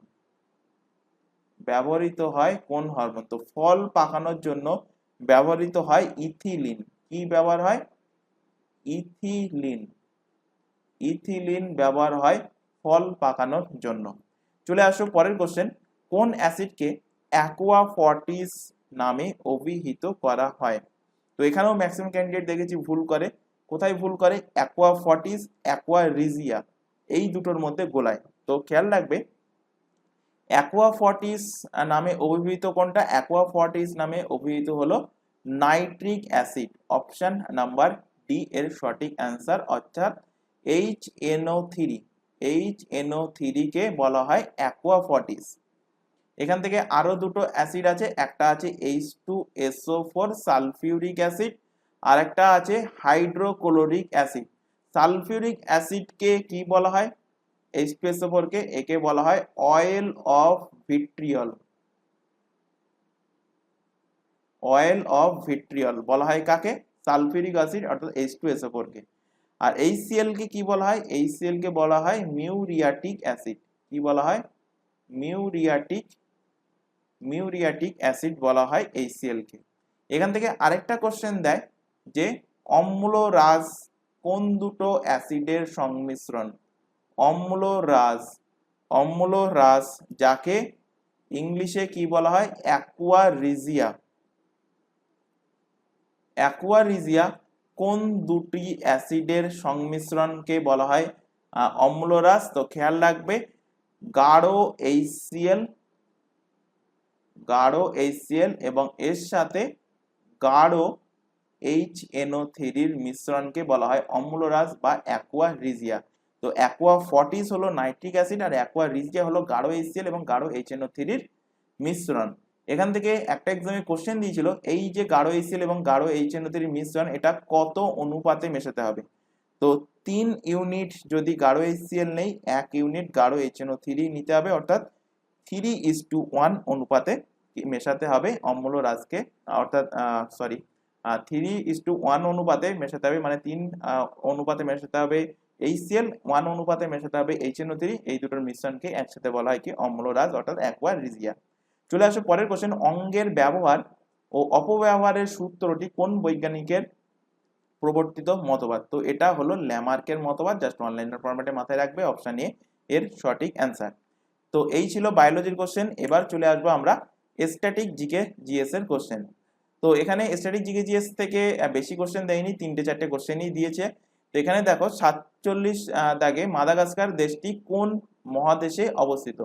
তো মাদাগাস্কার আগে সাউথ আফ্রিকারই পার্ট ছিল, পরে ভাঙনের ফলে মাদাগাস্কার দ্বীপ একটা আলাদা হয়ে গেছে এবং সেটা মাদাগাস্কার দেশ হয়েছে। সেটা কোন মহাদেশের অন্তর্গত? সেটা অবভিয়াসলি আফ্রিকা মহাদেশের অন্তর্গত। অপশন নাম্বার ডি এর কিন্তু সঠিক অ্যান্সার হবে। চলে আসো পরবর্তী কোশ্চেন, নিচের কোনটি দক্ষিণ আফ্রিকার একটি ক্রিকেট খেলার মাঠ নয়?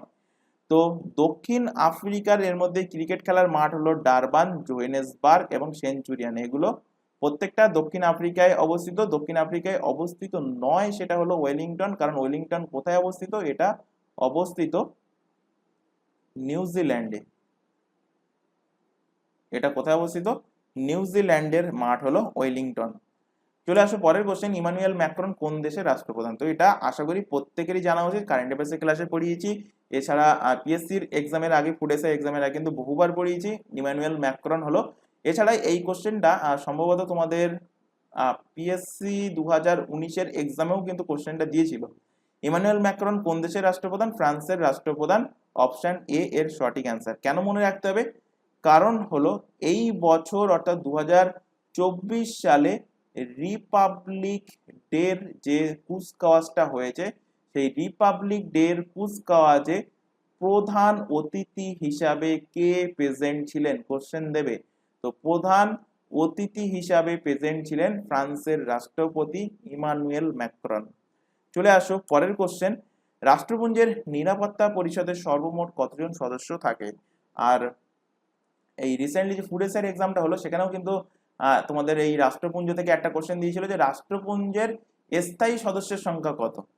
তো যাই হোক, সবকিছুই এখানে আরো আরেকবার ডিসকাস করবো। তো রাষ্ট্রপুঞ্জের এখানে কোশ্চেন দিয়েছে সর্বমোট কতজন, মানে স্থায়ী অস্থায়ী মিলিয়ে টোটাল কতজন সদস্য রাষ্ট্রপুঞ্জের নিরাপত্তা পরিষদে, অর্থাৎ ইউনাইটেড নেশন সিকিউরিটি কাউন্সিলে। তো বহুবার পড়িয়েছি, অ্যান্সার হবে 15 জন সদস্য টোটাল।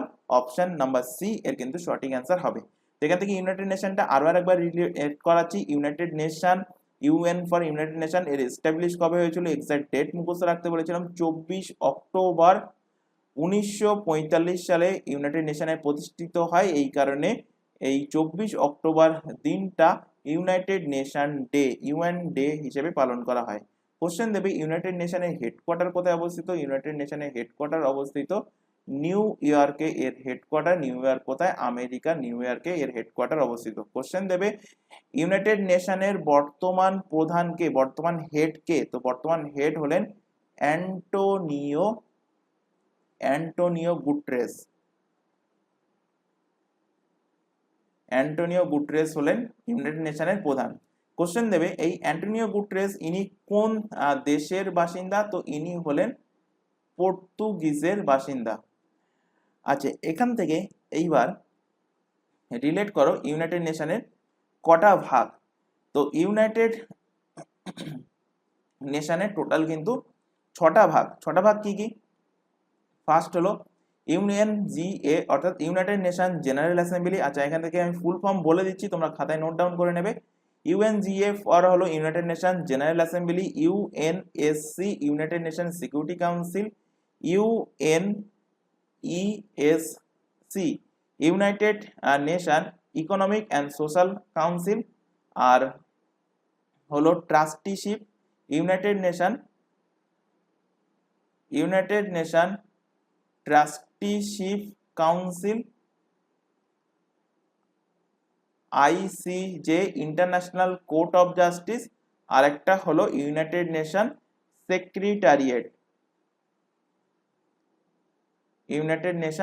সেক্রেটারিয়েট। তো এই হলো ইউনাইটেড নেশনের 6টা বডি।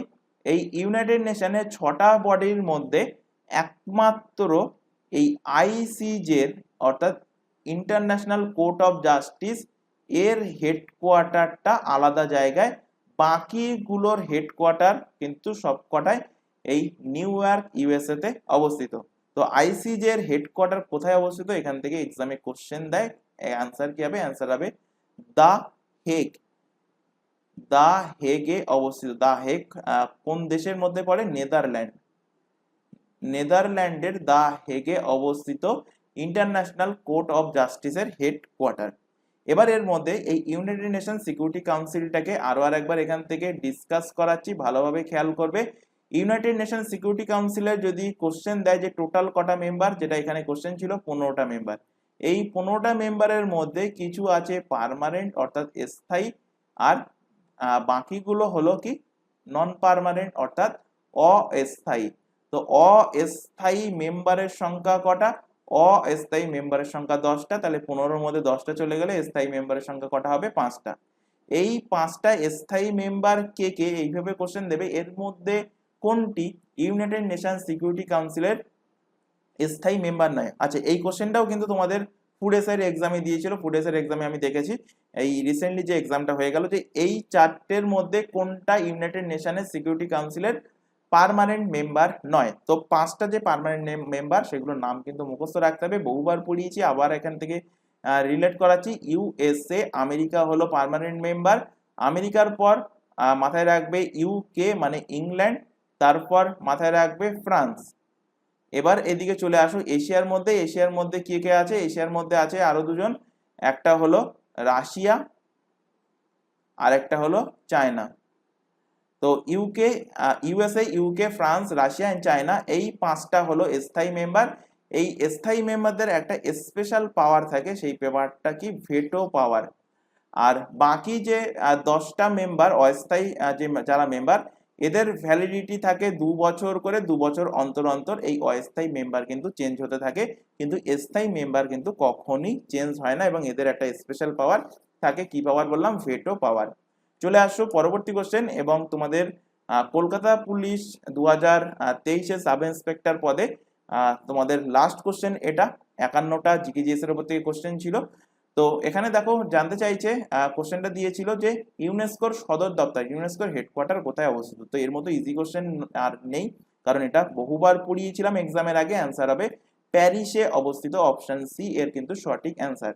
কোশ্চেন এইভাবে দিতে পারি, ইউনেস্কোর ফুল ফর্ম। তো ফুল ফর্মটা এখানে আমি লিখে দিচ্ছি, মুখস্থ রাখবে একদম। ইউএন ফর ইউনাইটেড নেশন, তো আমি এটা লিখছি না, ইউএনই রাখছি, তোমরা ফুল ফর্মটা লিখে নেবে। United Nation, E for educational,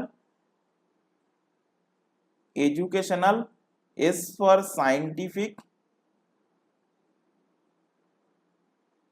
scientific, and C for cultural, আর ও ফর অর্গানাইজেশন।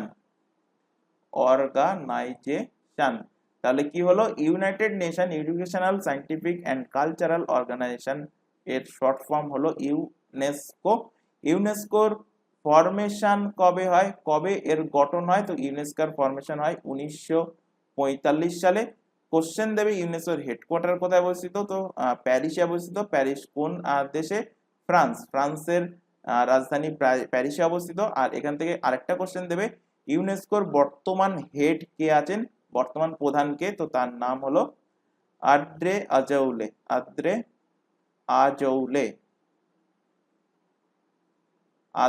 আজৌলে হলো ইউনেস্কোর বর্তমান প্রধান, বর্তমান হেড। তো আশা করি এই যে 51টা কোশ্চেন করানো হলো, প্রত্যেকটা কোশ্চেন তোমাদের ক্লিয়ার হয়েছে।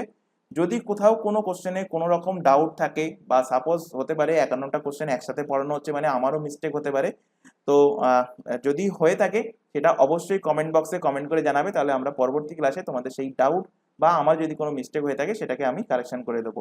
তো আজকের ক্লাস আমরা এখানে শেষ করছি। ক্লাস যদি ভালো লেগে থাকে অবশ্যই বারবার বলছি, ক্লাসটাকে কিন্তু লাইক করবে, তোমার বন্ধু বান্ধবের মধ্যে শেয়ার করবে। এর আগের যে ক্লাসটা নেওয়া হয়েছিল সেটা যদি না দেখে থাকো অবশ্যই দেখে নেবে। এটা ভেবো না যে এই কোশ্চেনগুলো আগের বছর এসে গিয়েছিল বলে দেখার দরকার নেই, এই কোশ্চেন আর দেবে না, এটাই কিন্তু সব থেকে বড় ভুল। কারণ আমি প্রত্যেকটা কোশ্চেনের সাথে কিন্তু আদার্স ফ্যাক্ট কিন্তু রিলেট করিয়েছি, এবং এটা দেখার একটাই অর্থ যে আমি ফার্স্টে ক্লাস দুটো এই কারণেই রেখেছি প্রিভিয়াস ইয়ারের, বা আরো হয়তো দুটো সেট রাখবো প্রিভিয়াস ইয়ারের, সেটা আমি পরবর্তী ক্লাসে ডিসাইড করব। যাই হোক, তো এই প্রিভিয়াস ইয়ার রাখার একটাই অর্থ যে তোমাদের প্রিভিয়াস ইয়ারে কেমন টাইপের কোশ্চেন দিয়েছিল সেটার সম্বন্ধে একটা আইডিয়া যাতে করে চলে আসে। তো আশা করি আজকের ক্লাস ভালো লেগেছে। ক্লাস ভালো লাগলে অবশ্যই লাইক করবে। আজকের ক্লাস এই পর্যন্ত, নেক্সট দেখা হবে পরবর্তী ক্লাস নিয়ে। Thank you.